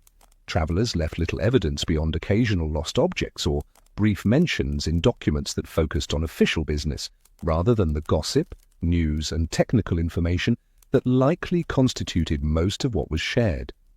Yet the effects of the networks are visible in the spread of innovations and the movement of goods, testifying to connections that functioned beneath the level of official record-keeping. The seasonal rhythms of these settlements are partially visible in archaeological evidence. Certain activities clearly happened at specific times of year, leaving concentrated remains, fish bones suggesting spring or summer processing, evidence of concentrated textile production during winter months when outdoor work was impossible. But the emotional and social rhythms of seasonal life, the anticipation of spring, the desperation of late winter, the brief intensity of summer labor, these can only be inferred, not directly observed. The archaeology gives us the skeleton of seasonal patterns, but not the lived experience of moving through them. The concentration of certain types of debris in specific layers of excavation reveals the annual cycle of activities, but the experience of that cycle, the psychological weight of darkness and cold, the relief when days finally lengthened, the frantic urgency of summer preparations, cannot be recovered from material remains. We know what people did, but can only imagine how it felt to do it. Researchers have found evidence of winter storytelling traditions in the form of carved items that seem to be narrative aids, wooden pieces with sequential imagery that might illustrate traditional tales. But without the stories themselves, these objects remain tantalizingly incomplete. We can see that storytelling happened, that it was important enough to create physical objects to support it, but we cannot recover the actual narratives. This is perhaps archaeology's most fundamental limitation. It can show us that meaning existed but cannot always reveal what that meaning was. The narrative aids are crafted with care, suggesting that the stories they accompanied were valued and that their telling was a significant cultural practice. Some pieces show wear patterns indicating they were handled repeatedly, passed from hand to hand, used again and again through long winters when outdoor activity was impossible, and communities gathered inside to pass time and maintain cultural memory through oral tradition. The question of ritual and belief in these settlements is similarly challenging. The presence of orthodox religious items, crosses, icons, fragments of religious texts, demonstrates that Christian practice continued on the frontier, but the items often show signs of adaptation and syncretic mixing with other traditions. Crosses decorated with non-Christian symbols, icons positioned in ways that suggest they served multiple purposes, religious texts used in fragments for non-religious purposes like patching or insulation. Were these signs of religious decline in isolated conditions, practical adaptations that maintained core beliefs while adjusting practices, or genuine religious innovation creating new forms of spirituality? The archaeological evidence supports multiple interpretations. The mixing of religious and practical functions challenges neat categories of sacred and secular, suggesting that frontier residents may not have maintained the same strict boundaries between religious and ordinary life that characterize more formal religious practice in established communities. The use of religious texts for insulation seems shocking to modern sensibilities, but may have reflected pragmatic attitudes toward material objects combined with internalized faith that did not depend on possession of physical texts. Some zemlyanki contained small alcoves or niches that might have been icon corners, spaces for religious imagery in domestic settings, but similar niches in other structures held entirely secular items, tools, supplies, personal belongings. The same architectural feature could serve religious purposes in one household and practical purposes in another, or might serve both purposes in ways that the residents saw no need to distinguish.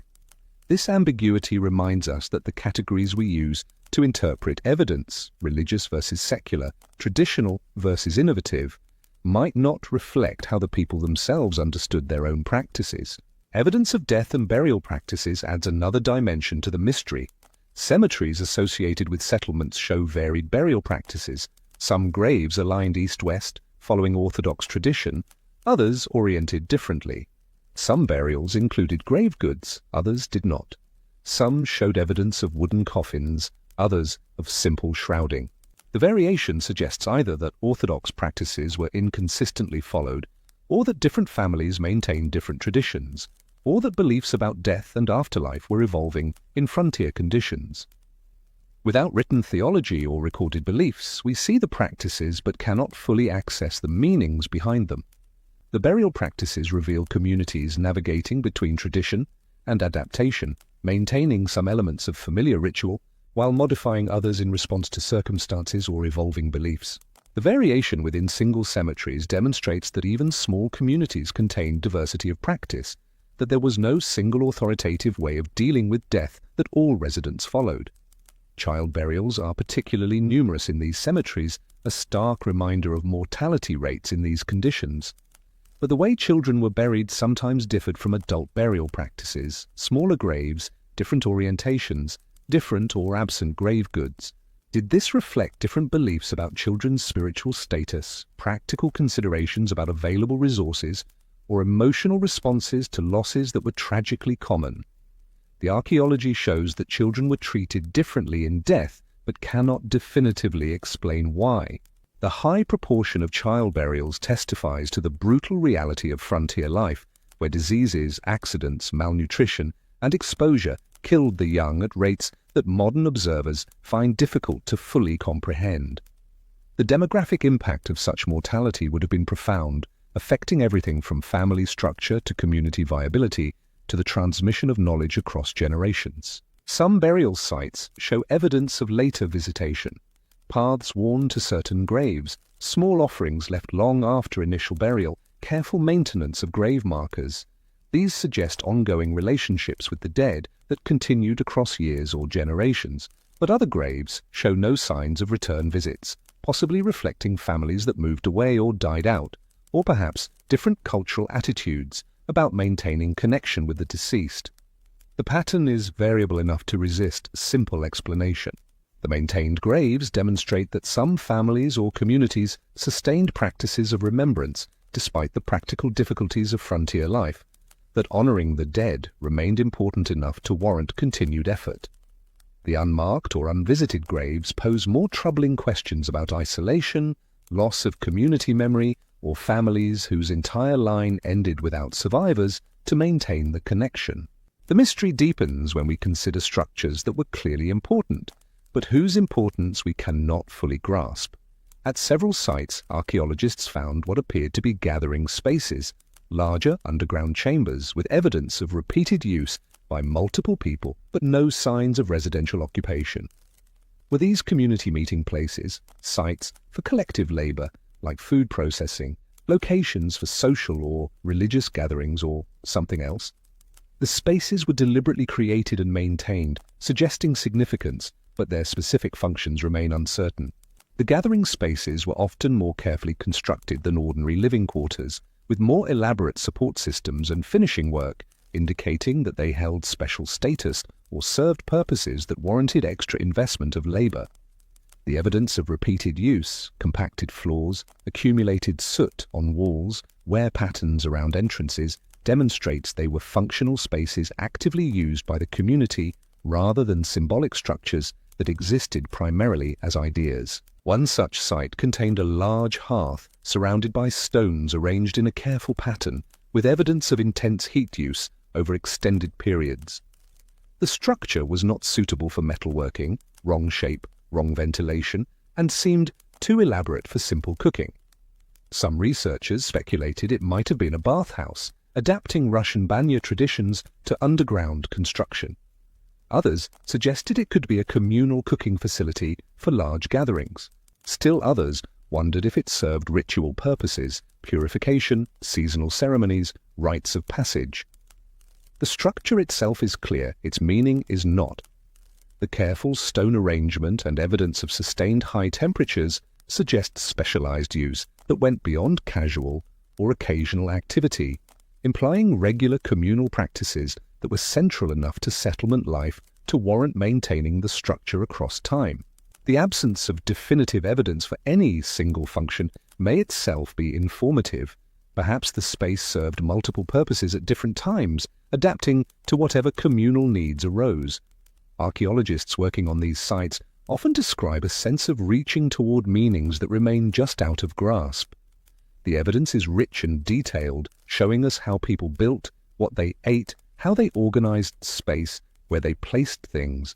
But the why behind these choices, the cultural logic, the personal meanings, the collective understandings that made these arrangements seem natural and necessary to the people who created them, this remains partially opaque.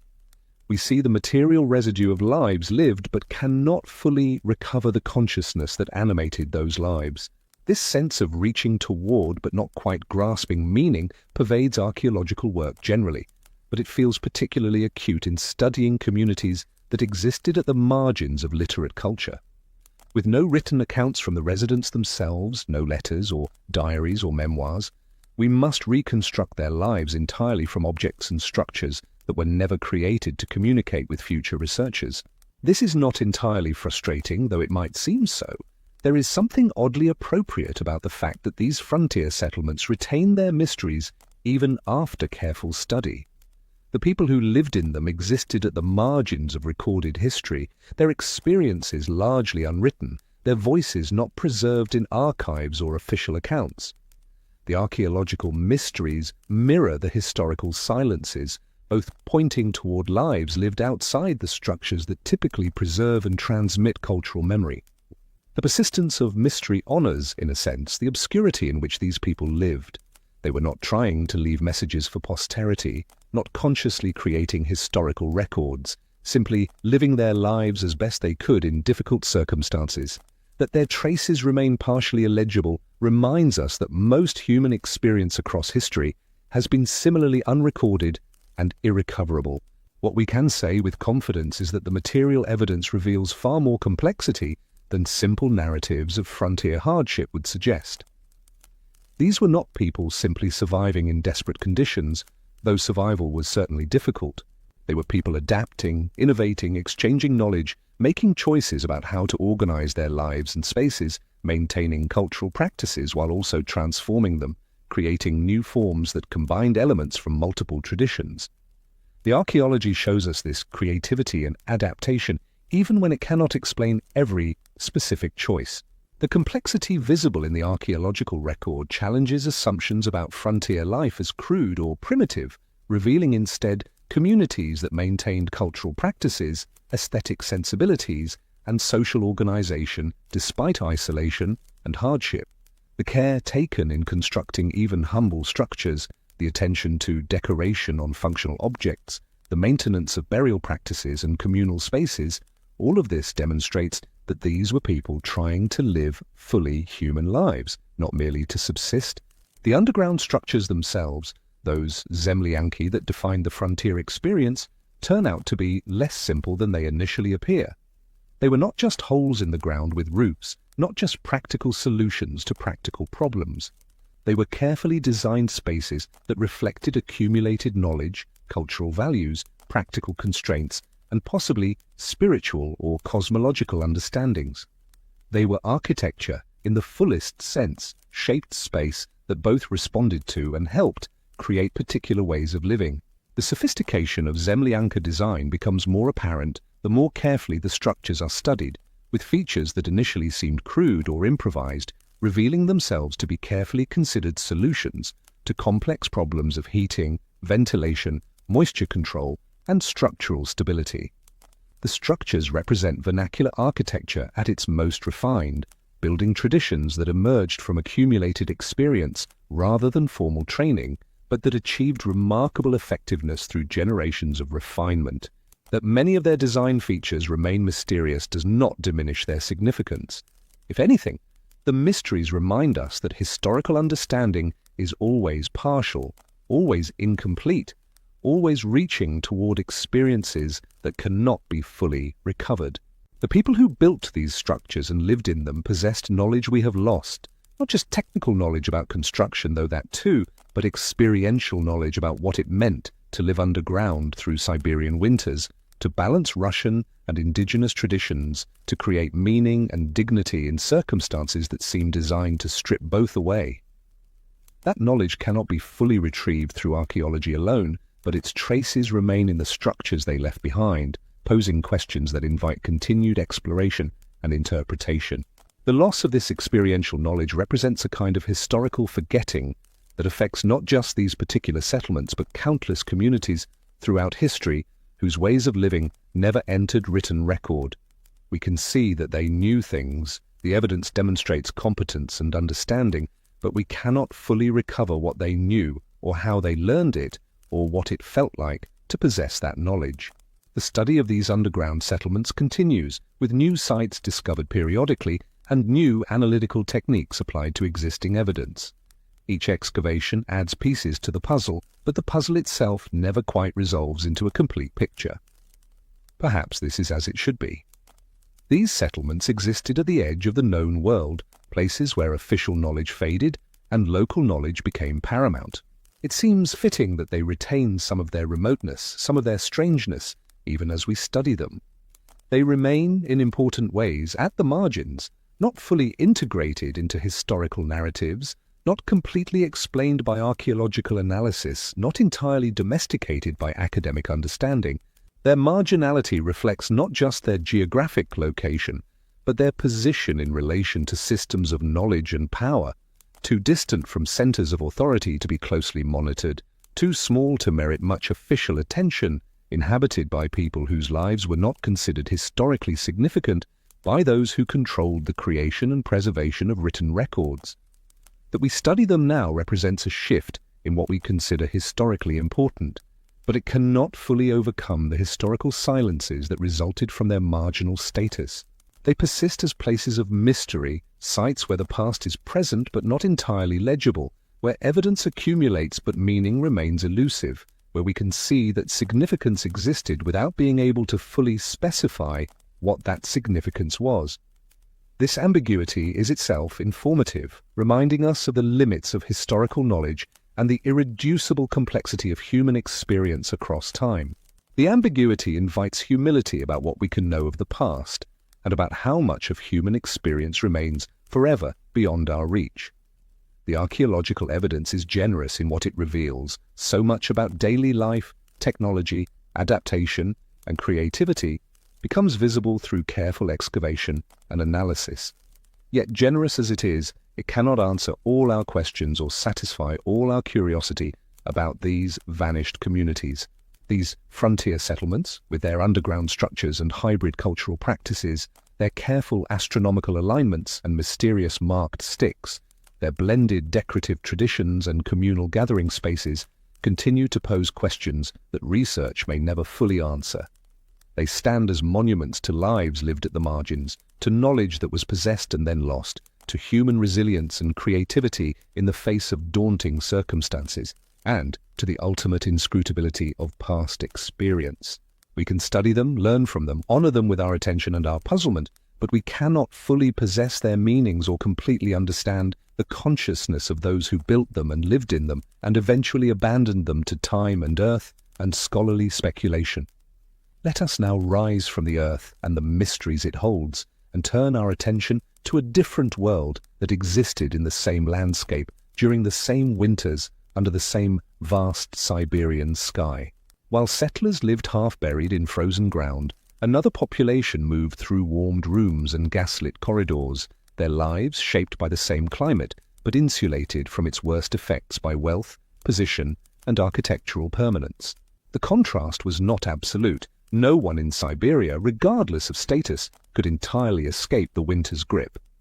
But the difference between living underground in a zemlyanka and living in a proper masonry house with ceramic stoves was so profound that the two groups might as well have inhabited different worlds entirely, their lives overlapping geographically but separated by an enormous gulf of daily experience. In towns like Irkutsk, Tobolsk, and Yakutsk, a small class of merchants, administrators, military officers, and Orthodox clergy maintained a lifestyle that borrowed its forms from European Russia while adapting them to Siberian realities. These were not enormous cities. Even the largest might hold only a few thousand permanent residents, but they were centers of administration, trade, and culture in a region where such centers were rare. The houses of wealthy merchants stood as visible markers of this different world. Built from timber or brick, 2 or even 3 stories tall, with proper foundations and shingled roofs, these structures declared their owner's status through sheer solidity. Glass windows, rare and expensive in the Siberian context, allowed light to enter rooms that were heated by large ceramic stoves, massive constructions that could warm an entire floor when properly stoked. The windows were often double-paned with a layer of air between for insulation, a technology that frontier settlers could not imagine affording. Inside these houses, daily life proceeded according to rhythms that bore some resemblance to life in St. Petersburg or Moscow, though always with Siberian modifications. Morning began not in darkness but in lamplight, with servants already having risen to stoke fires and prepare hot water. The master or mistress of the house would wake in a bedroom that, while cold by modern standards, was incomparably warmer than the interior of a zemlyanka. Frost did not form on interior walls here. Breath did not create visible clouds in sleeping quarters. Breakfast was a substantial affair, not the thin porridge and hard bread of frontier life, but proper food brought from storerooms or purchased fresh at market. Tea was central to elite Siberian life, imported from China along trade routes that made Siberia wealthy even as most of its inhabitants remained poor. The tea was served in samovars, elaborate metal vessels that kept water constantly hot, becoming both functional objects and status symbols. A wealthy household might own several samovars of different sizes and designs, each appropriate to different social occasions. The tea itself was drunk from porcelain cups or glasses, sweetened with sugar that traveled thousands of miles to reach Siberian tables. This simple daily ritual, drinking hot tea in a warm room, represented a level of comfort that was simply unavailable to the underground settlers living just miles away. Food supplies for elite households came through different channels than those available to common settlers. While frontier families ate what they could grow, hunt, or forage, wealthy urban residents had access to markets where goods from across Siberia and beyond could be purchased. Salted fish came from the northern coasts and rivers. Flour was imported from southern agricultural regions, producing bread that was actually soft and white rather than dark and dense. Preserved fruits, jam, dried berries, even occasionally candied citrus that had traveled from unimaginably distant places provided variety that frontier diets never included. Meat was more plentiful and more varied. Beef, pork, sometimes game animals prepared by skilled cooks rather than hastily roasted over open fires. The wealthy did not personally perform most domestic labor. Servants, often recruited from the same populations that supplied frontier settlers, people whose circumstances left them with few options, maintained fires, prepared food, cleaned rooms, hauled water, and performed the countless tasks necessary to maintain a comfortable household. This created an interesting dynamic where the elite class could remain largely ignorant of the practical challenges their lifestyle depended on overcoming. A merchant's wife might complain about the cold while being entirely unaware of what cold actually meant to someone living underground without adequate heating. She knew winter was difficult because her servants mentioned it, because sometimes goods became temporarily unavailable because social events occasionally had to be cancelled due to extreme weather. But she experienced these as inconveniences rather than existential threats. The clothing of the elite marked them as distinctly as their housing. Fur was ubiquitous across all classes in Siberia. The climate demanded it, but the quality and variety of furs created clear status distinctions. A frontier settler might own a single fur coat made from locally available pelts, worn until it fell apart and then patched together for more years.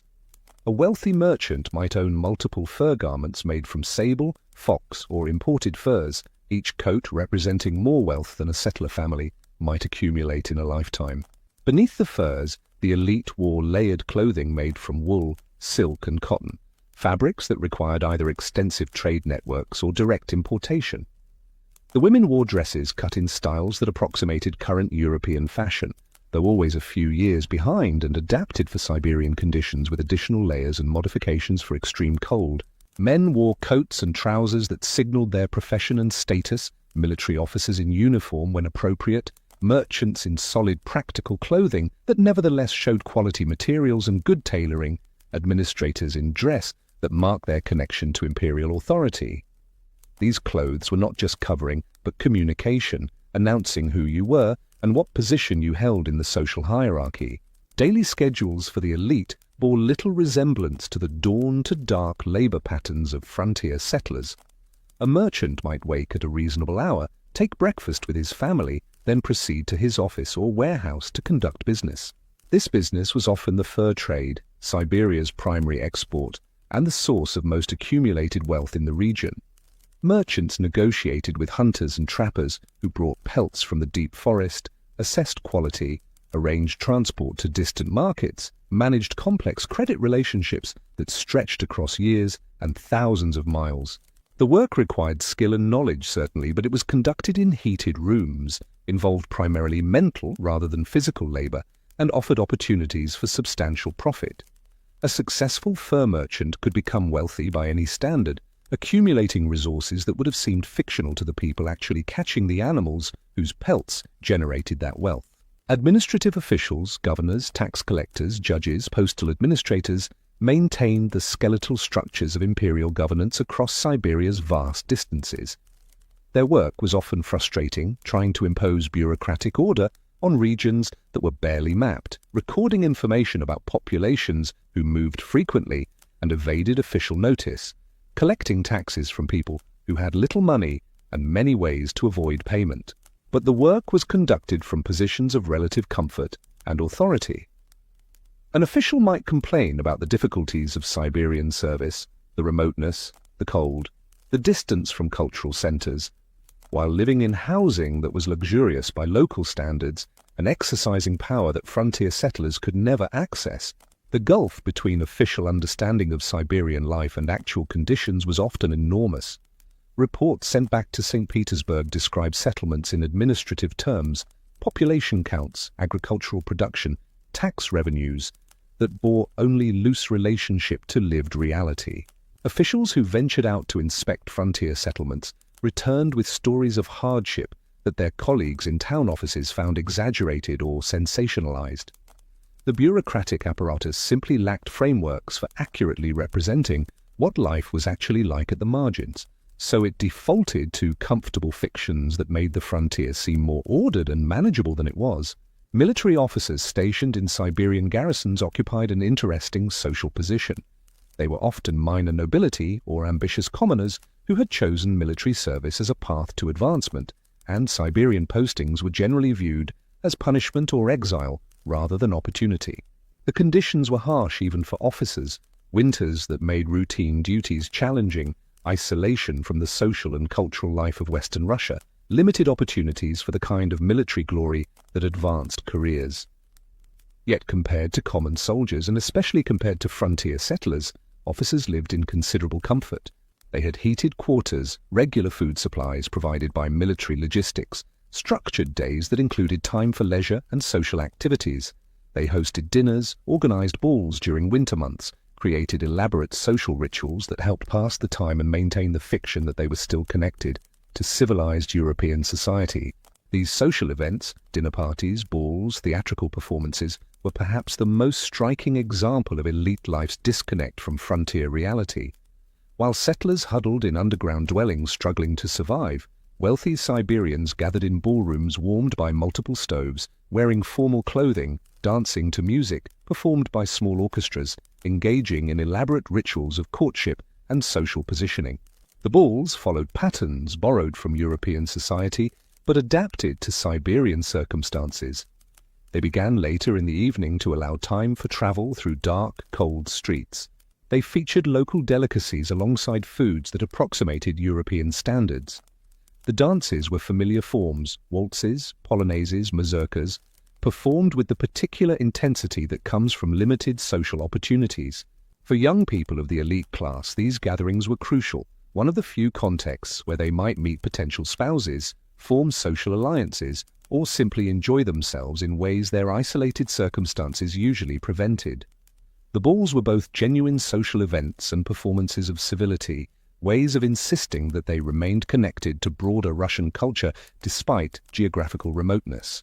The Orthodox Church maintained a significant presence in Siberian towns, with priests and hierarchs who served populations scattered across enormous distances. Churches themselves were often the most impressive buildings in any settlement, wooden or stone structures with characteristic onion domes, decorated interiors with icons and elaborate liturgical furnishings. The clergy occupied an ambiguous social position. They were educated, commanded religious authority, and lived more comfortably than common people. But they were also expected to serve populations in conditions that could be quite harsh, traveling to remote settlements to perform baptisms, marriages and funerals, maintaining religious practice in circumstances that made regular observation difficult. A dedicated priest might spend weeks traveling between scattered communities, sleeping in rough accommodations, sharing meals with families who had little to share. Yet back in town, that same priest would live in a rectory provided by the church, would dine with merchants and officials, would participate in the same social world as other elite members. He existed simultaneously in both worlds, the world of comfort and the world of hardship, in ways that other elite members generally did not. The educational opportunities available to elite children marked another stark distinction.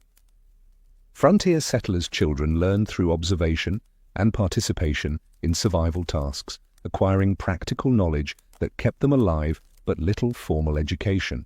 Elite children, by contrast, had access to tutors, sometimes educated servants, sometimes dedicated teachers, occasionally foreign specialists who had found their way to Siberia through various unlikely paths. They learned to read and write in Russian, sometimes in French or German as well. They studied mathematics, history, geography, and religious texts.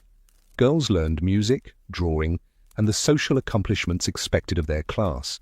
Boys were prepared for careers in administration, commerce, or military service, given foundations in subjects that would be relevant to those paths.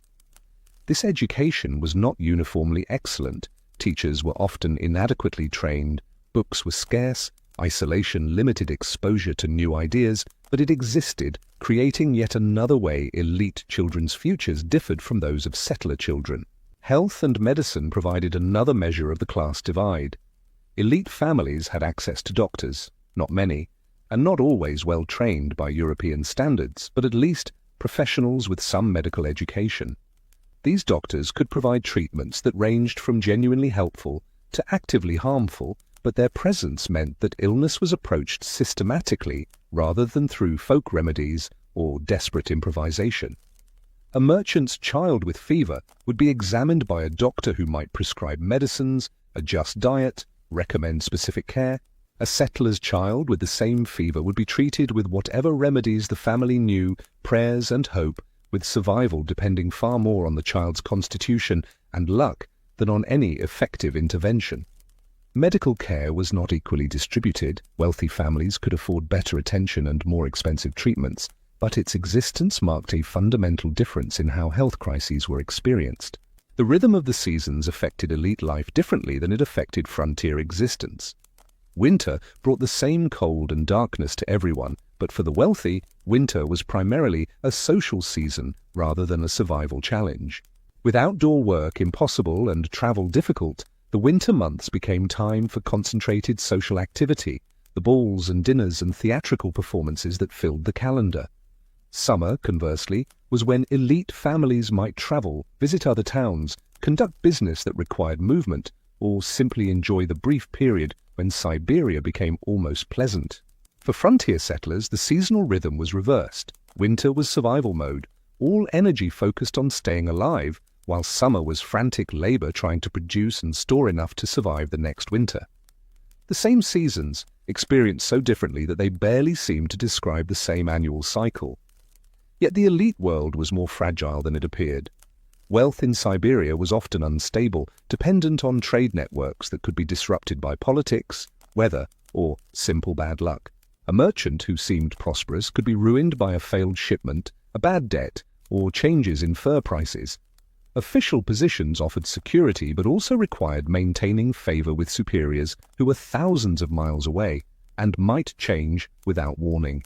Military careers in Siberia rarely led to advancement. Officers who spent too long in remote posts found themselves forgotten when opportunities for promotion arose. The elite lifestyle required constant effort to maintain, constant navigation of relationships and opportunities, constant awareness that their comfortable position was not as secure as it might appear. Moreover, elite life in Siberia carried its own forms of suffering that, while incomparable to frontier hardship, were nevertheless real to those experiencing them. The isolation was profound, being cut off from the cultural and intellectual life of European Russia, from family and friends, from the opportunities and diversions that made life interesting. Letters took months to arrive. News was always old by the time it reached Siberia. Trends and fashions were outdated before they could be adopted. For educated, cultured people, and many members of the Siberian elite were both, this isolation could be psychologically devastating. Women of the elite class faced particular challenges. They were expected to maintain European standards of behavior and appearance in circumstances that made this extraordinarily difficult. They were supposed to manage households, raise children, participate in social life, and embody civilized values while living in a place that seemed fundamentally opposed to civilization. Many found the experience profoundly alienating, spending their Siberian years longing for return to European Russia, measuring their lives in terms of how much longer they must endure before escape became possible. Some adapted more successfully, finding ways to make meaningful lives in Siberian circumstances. They involved themselves in charitable work, though charity in this context often meant providing small assistance to people whose poverty was so extreme that meaningful help was impossible. They pursued artistic or intellectual interests within the constraints of limited resources and audiences. They created social networks that provided genuine connection and support. But even successful adaptation required constant negotiation between the lives they had expected to live and the lives they actually found themselves living. The gap between expectation and reality was itself a form of suffering, less dramatic than physical hardship, but no less real to those experiencing it. The relationship between the elite and the frontier settlers they theoretically governed or employed, or simply coexisted with, was complex and often contradictory. Elite families depended on frontier labor. Settlers grew food that fed towns, provided raw materials, served as servants and workers, made elite lifestyle possible through their toil. Yet, the elite often viewed settlers with a mixture of pity and contempt, pity for their obvious hardship, contempt for their poverty and lack of education. Settlers were seen as lesser beings, unfortunate, but also somehow deserving of their circumstances through their own failures or inadequacies. This attitude was not universal or uniformly intense, but it was common enough to shape interactions. An official might genuinely want to improve settlers' conditions while also believing they were fundamentally inferior and incapable of better. A merchant might pay fair prices for goods settlers produced, while also viewing the producers as barely human. A priest might serve frontier communities with dedication, while also believing they were spiritually backward and in need of correction. Settlers, for their part, viewed the elite with resentment mixed with awe. The visible comfort of elite life was both inspiring and infuriating, proof that better existence was possible, but also reminder that such existence was systematically denied to most people.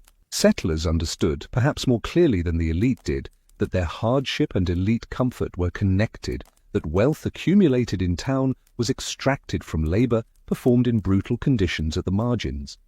This understanding rarely led to organized resistance. The mechanisms for such resistance barely existed, but it created an undercurrent of tension in all interactions between classes. The power relationships were obviously asymmetrical. Elite members could make decisions that profoundly affected settlers' lives, setting tax rates, determining land allocation, adjudicating disputes, controlling access to markets. Settlers had little recourse when these decisions went against them, no meaningful way to appeal or resist beyond the passive resistance of evasion and non-compliance. The system was not exactly feudal. Settlers were not serfs, they had some legal rights. The relationship was mediated through official structures rather than personal bonds, but it was deeply hierarchical and offered little protection for those at the bottom. Yet the system also required some level of mutual accommodation. Elites needed settlers to remain alive and productive, which meant not pushing extraction so far that populations collapsed or fled. Settlers needed at least some connection to official structures and market systems, which meant maintaining some level of cooperation with elite-controlled institutions. The result was an uneasy equilibrium where both groups recognized their mutual dependence while also resenting it. The physical geography of Siberian towns reflected these social divisions. Elite families lived in the center, near administrative buildings and churches, in substantial houses with enclosed yards. Workers, servants, and poorer residents lived in outer districts in smaller structures that were closer to zemlyanki than to proper houses. Frontier settlers visiting town would stay in these outer areas, in cheap lodging or with relatives, rarely entering the central districts except for specific purposes, selling goods, settling legal matters, attending church on major holidays. The town's layout made social hierarchy visible and reinforced it through daily experience. You could read someone's status by where they lived, which streets they walked, which establishments they entered. This spatial organization was not rigidly enforced. There were no laws prohibiting settlers from central areas, but social pressure and practical necessity maintained it effectively. A frontier settler in rough clothes would feel profoundly out of place in Merchants' District, and that feeling of displacement served to keep boundaries intact without requiring explicit policing. Markets were one of the few spaces where classes mixed with some regularity.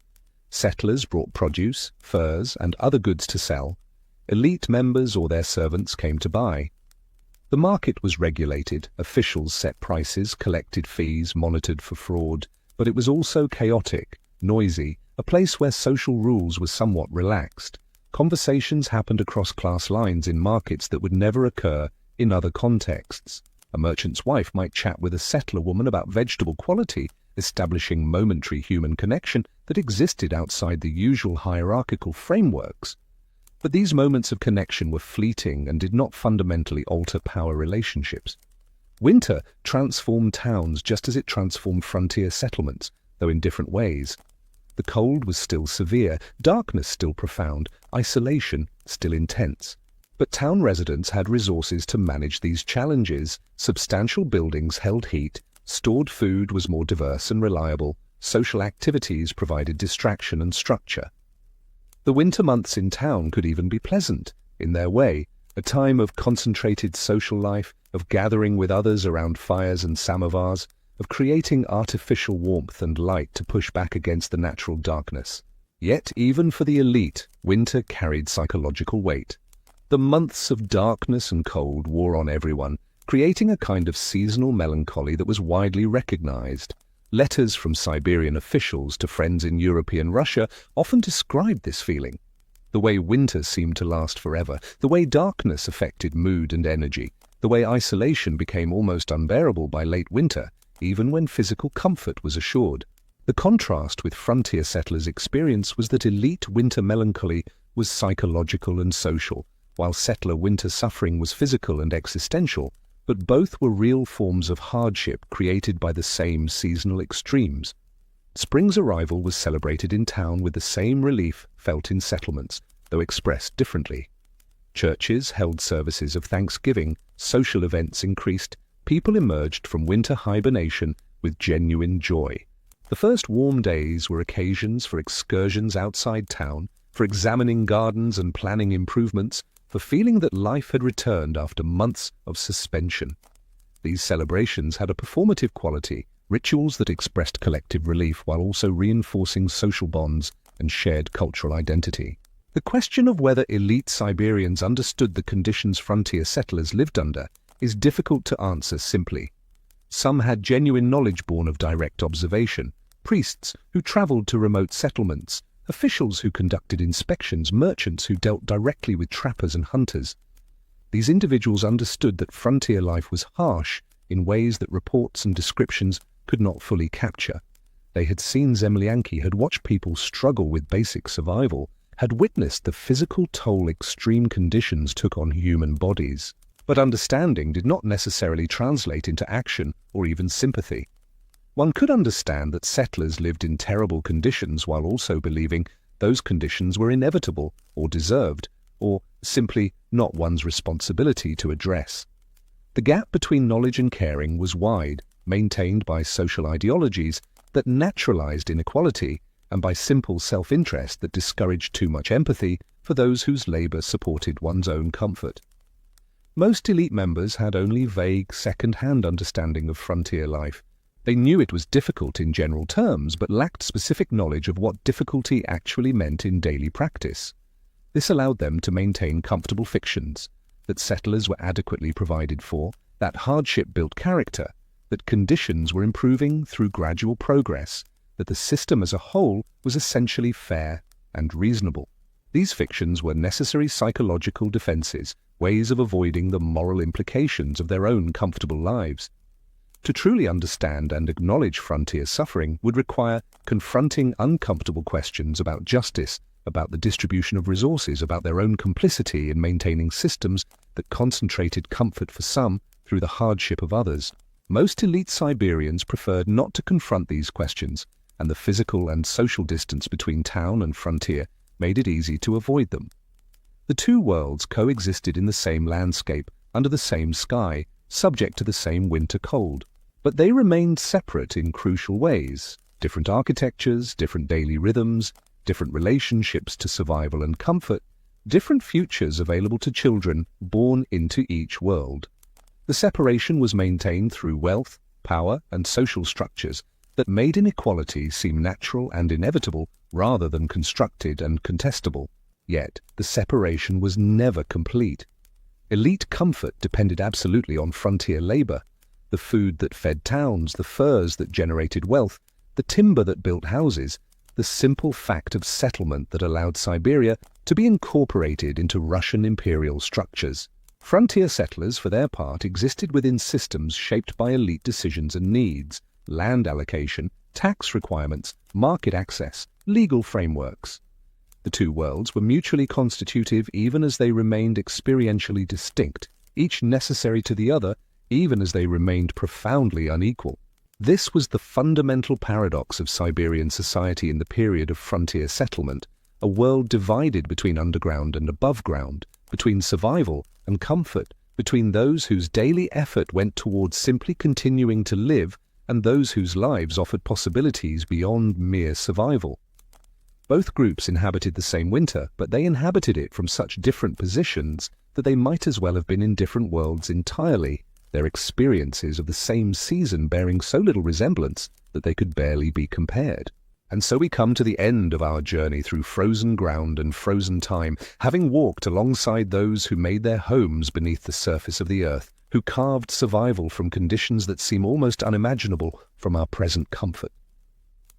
Let us rest here for a moment, in this quiet space between then and now, and consider what these stories reveal about human endurance, adaptation, and the strange ways we make meaning from hardship. The Siberian frontier settlers who lived in Zemlyanki were not heroes in any conventional sense, nor were they victims in need of rescue. They were simply people confronting circumstances that demanded everything they could give, and they responded with the resources available to them, borrowed knowledge from indigenous neighbors, imported techniques from their Russian heritage, innovations born from necessity, and above all, an extraordinary capacity for repetitive endurance that rarely receives recognition because it is not dramatic or remarkable in individual moments. Heroism, we tend to think, involves exceptional acts performed in extraordinary circumstances.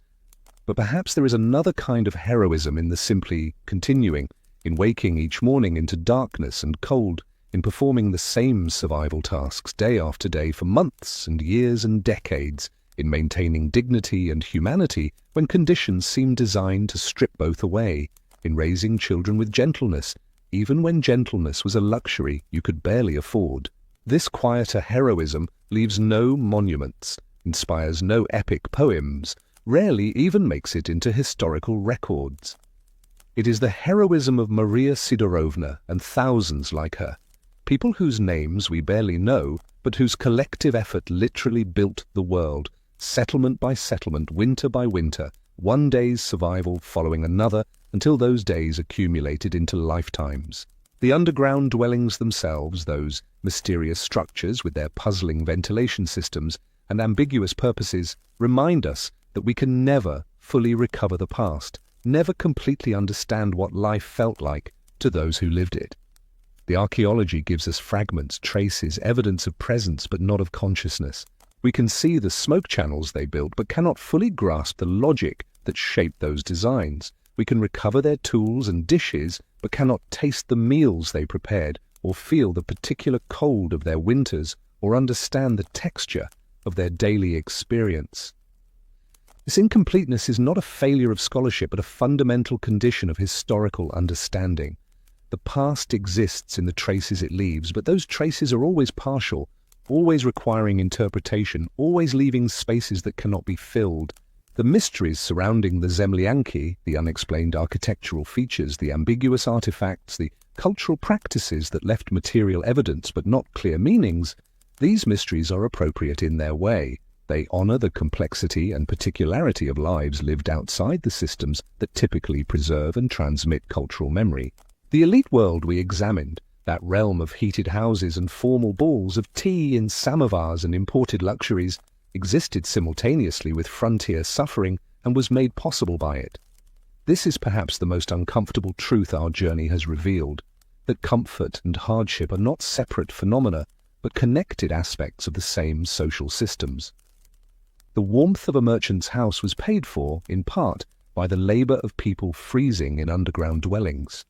The elaborate social rituals of town life were sustained by extraction from those who had almost nothing to give. This does not mean the elite were villains or the settlers were saints, moral categories that simply rarely fit historical realities. It means that social systems distribute resources and hardships unequally, that some people's possibilities depend on other people's constraints, that privilege and deprivation exist in relationship rather than isolation. The elite Siberians experienced their own forms of suffering, isolation, psychological strain, the weight of living in conditions that, while incomparably better than frontier circumstances, were still harsh by the standards of European Russian society they had left behind. These sufferings were real to those experiencing them, even if they were categorically different from the sufferings of underground settlers. The capacity to recognize both kinds of hardship without equating them, to acknowledge that systems can harm everyone involved while harming some far more than others, to maintain this complexity rather than collapsing into simple moral narratives. This is part of what historical study teaches us, if we let it. What strikes most powerfully, perhaps, as we prepare to leave this frozen world behind, is the sheer endurance these lives required. Not the endurance of a single crisis survived or a dramatic challenge overcome, but the endurance of unending repetition, winter following winter following winter, each one requiring the same exhausting effort, the same constant vigilance, the same suppression of comfort and hope. The rhythm of those lives was so different from the rhythms most of us inhabit now, in our climate-controlled environments where seasons affect us primarily aesthetically rather than existentially. We can barely imagine what it meant to know with absolute certainty that winter was coming and would last for months and might kill you if you made mistakes, or even if you didn't make mistakes, but simply encountered bad luck. We can barely conceive of daily life spent almost entirely underground, in spaces so dark that most activities happened by feel rather than sight, in cold that never fully left even when fires were burning, in air thick with smoke because adequate ventilation was impossible to achieve. The sensory deprivation alone would be overwhelming by contemporary standards: the lack of light, the narrowness of space, the absence of privacy, the constant presence of earth pressing close on all sides. Yet people lived entire lifetimes in these conditions. They fell in love, raised children, told stories, laughed, argued, dreamed, maintained their humanity in circumstances that seemed calculated to crush it. This is both humbling and strangely encouraging. Humbling because it shows how soft our own lives are by comparison, how little hardship most of us actually face, despite our tendency to perceive our own struggles as significant. Encouraging because it demonstrates the extraordinary adaptability and resilience humans possess when circumstances demand it. The settlers did not merely survive, though survival itself was an achievement. They also adapted, creating new cultural forms that blended Russian and indigenous traditions, developing architectural innovations that solved problems their ancestors had never faced, maintaining social bonds and collective memory in conditions of extreme isolation. They found ways to make meaning even in lives that seemed defined by meaningless repetition. They created dignities out of nothing, maintained hopes that reason suggested were foolish, persisted because the alternative was unthinkable.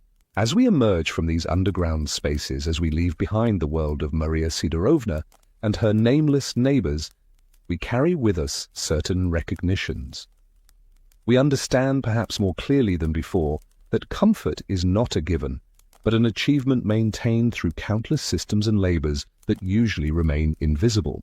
We recognize that the physical circumstances of life profoundly shape what kinds of experiences and possibilities are available to people, that architecture is not neutral, but creates and constrains ways of being human. We see that hardship can be chronic rather than acute, grinding rather than dramatic, and that this grinding hardship requires its own kind of courage that rarely receives acknowledgement. We might also carry a new appreciation for the simple facts of our own existence: the light that comes from switches, the heat that flows from vents, the food that appears in markets without requiring months of anxious preparation, the medical care available when illness strikes, the leisure time we possess to pursue interests beyond mere survival. These are not universal human conditions, but specific historical achievements, unevenly distributed now as they were then. The Siberian frontier settlers' experiences remind us that most humans throughout history have lived closer to their conditions than to ours, that what we consider normal, comfort, security, predictability, would seem miraculous to people like Maria Sidorovna. This recognition need not produce guilt exactly, but perhaps a certain humility, a certain gratitude, a certain awareness that our own circumstances are contingent rather than natural or inevitable. The underground world we have explored exists now only as traces, archaeological sites being slowly excavated, historical records that barely mention the lives we have imagined, oral histories collected generations after the fact and filtered through many retellings. The actual Zemlyanki have mostly collapsed, their logs rotting back into the earth they were carved from, their carefully designed ventilation systems filling with soil, their hearths growing cold forever. The people who lived in them are gone entirely, their bodies returned to the ground they spent their lives trying to rise above. Their names, with rare exceptions like Maria Sidorovna, and even she is more composite than individual, have been lost to time. Their particular struggles, their private sorrows and small joys, their daily thoughts as they hauled water, or tended fires, or lay in darkness waiting for sleep. All of this has vanished as completely as winter snow melting into spring ground. What remains are patterns, generalities, the broad outlines of lives lived, rather than the texture of consciousness that animated those lives. This is melancholy in its way, this recognition that even lives lived with such intensity and difficulty leave so little trace. But there is also something peaceful in it, a reminder that our own struggles, our own anxieties, our own sense of our lives' importance will also fade, will also be absorbed into larger patterns, will also become mere traces for future observers to interpret and misinterpret. The settlers' lives were not tragic in any cosmic sense. They were simply difficult, and the people living them did what people do. They adapted, endured, found what meaning they could, and eventually died, making room for others who would repeat the same patterns with minor variations until circumstances finally changed enough that underground dwelling was no longer necessary. That change, when it came slowly. As Siberia developed, as towns grew, as transportation improved, and resources became more available, the need for zemlyanki gradually diminished. By the late 19th century, most settlers were building proper above-ground houses, using the underground only for storage. By the early 20th century, the zemlyanka had become primarily a historical curiosity rather than a living architectural tradition. The knowledge of how to build them well, the accumulated wisdom about managing underground life, this faded as it was no longer needed, preserved only imperfectly in memory and not at all in official records. Now, in our present moment, as we prepare to leave this historical space and return to our own time, we might take a moment to appreciate the warmth around us. If you are listening to this in a comfortable room, feel the air against your skin, notice its temperature, recognize that this warmth is not struggling against cold, but simply existing reliably without your conscious effort. If there is light in your space, observe it, how it fills the room, how it makes objects visible, how it changes the quality of space. Light that comes without needing to be carefully rationed, light abundant enough that you barely notice it. If you have recently eaten, remember the taste, remember the ease with which food appeared. Remember that you did not have to wonder whether there would be enough to last until spring. These simple facts of contemporary life would have seemed like impossible luxury to the people we have been walking alongside. The distance between their world and ours is not merely temporal, not just the passage of years and decades. It is a distance of experience, of possibility, of relationship to basic survival. We live in such different circumstances that their daily reality is almost foreign to us, requiring conscious effort to imagine. Yet they were humans like us, with the same basic capacities and needs, experiencing joy and sorrow and boredom and hope in ways that, despite all differences, connect us across time. Perhaps the most important thing we can take from this journey is not specific historical knowledge, though that has its value, but a renewed sense of the remarkable flexibility and endurance of human consciousness. People can adapt to almost anything, can find ways to be human in circumstances that seem designed to prevent humanity, can create meaning and dignity and connection in the most unlikely contexts. This is both sobering and encouraging. Sobering because it means humans can be forced to endure terrible conditions and will somehow manage it. Encouraging because it means we possess depths of resilience we rarely have occasion to discover. The settlers who lived underground for months at a time probably did not know before they tried it whether they could survive such conditions. They discovered their own capacity for endurance through the act of enduring, learned what they were capable of by being forced to become capable of it. Most of them would surely have preferred easier lives, who wouldn't? But since easier lives were not available, they lived the lives they had with whatever grace and strength they could muster. As we let this story settle into the background of our consciousness, as we allow ourselves to drift away from frozen Siberia and back toward our own warm spaces and soft beds, we might carry with us a quiet recognition of the enormous effort that survival has required across most of human history. We are the beneficiaries of systems and technologies and social arrangements that have made life incomparably easier than it was for our ancestors. This ease is recent, fragile, and unevenly distributed. There are still people in our present moment whose daily struggles resemble frontier settler hardships more closely than they resemble our own comfortable circumstances. But for those of us fortunate enough to live in comfort, there is value in occasionally remembering what comfort actually means, what it represents, what enormous distance separates our daily experience from the daily experience of most humans who have ever lived. The underground world of Siberian frontier settlements is gone now, surviving only in archaeological traces and historical imagination. The people who inhabited that world are gone too, their particular consciousnesses extinguished as completely as their fires.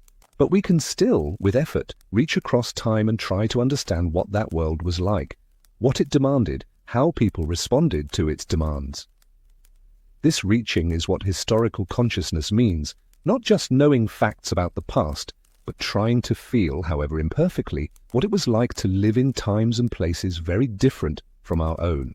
The effort is always incomplete, always mediated by our own perspectives and circumstances, always limited by the fragmentary nature of evidence. But the effort itself has value, creating connections across time, reminding us that our own moment is not universal or eternal, but one particular configuration of human possibility among countless others.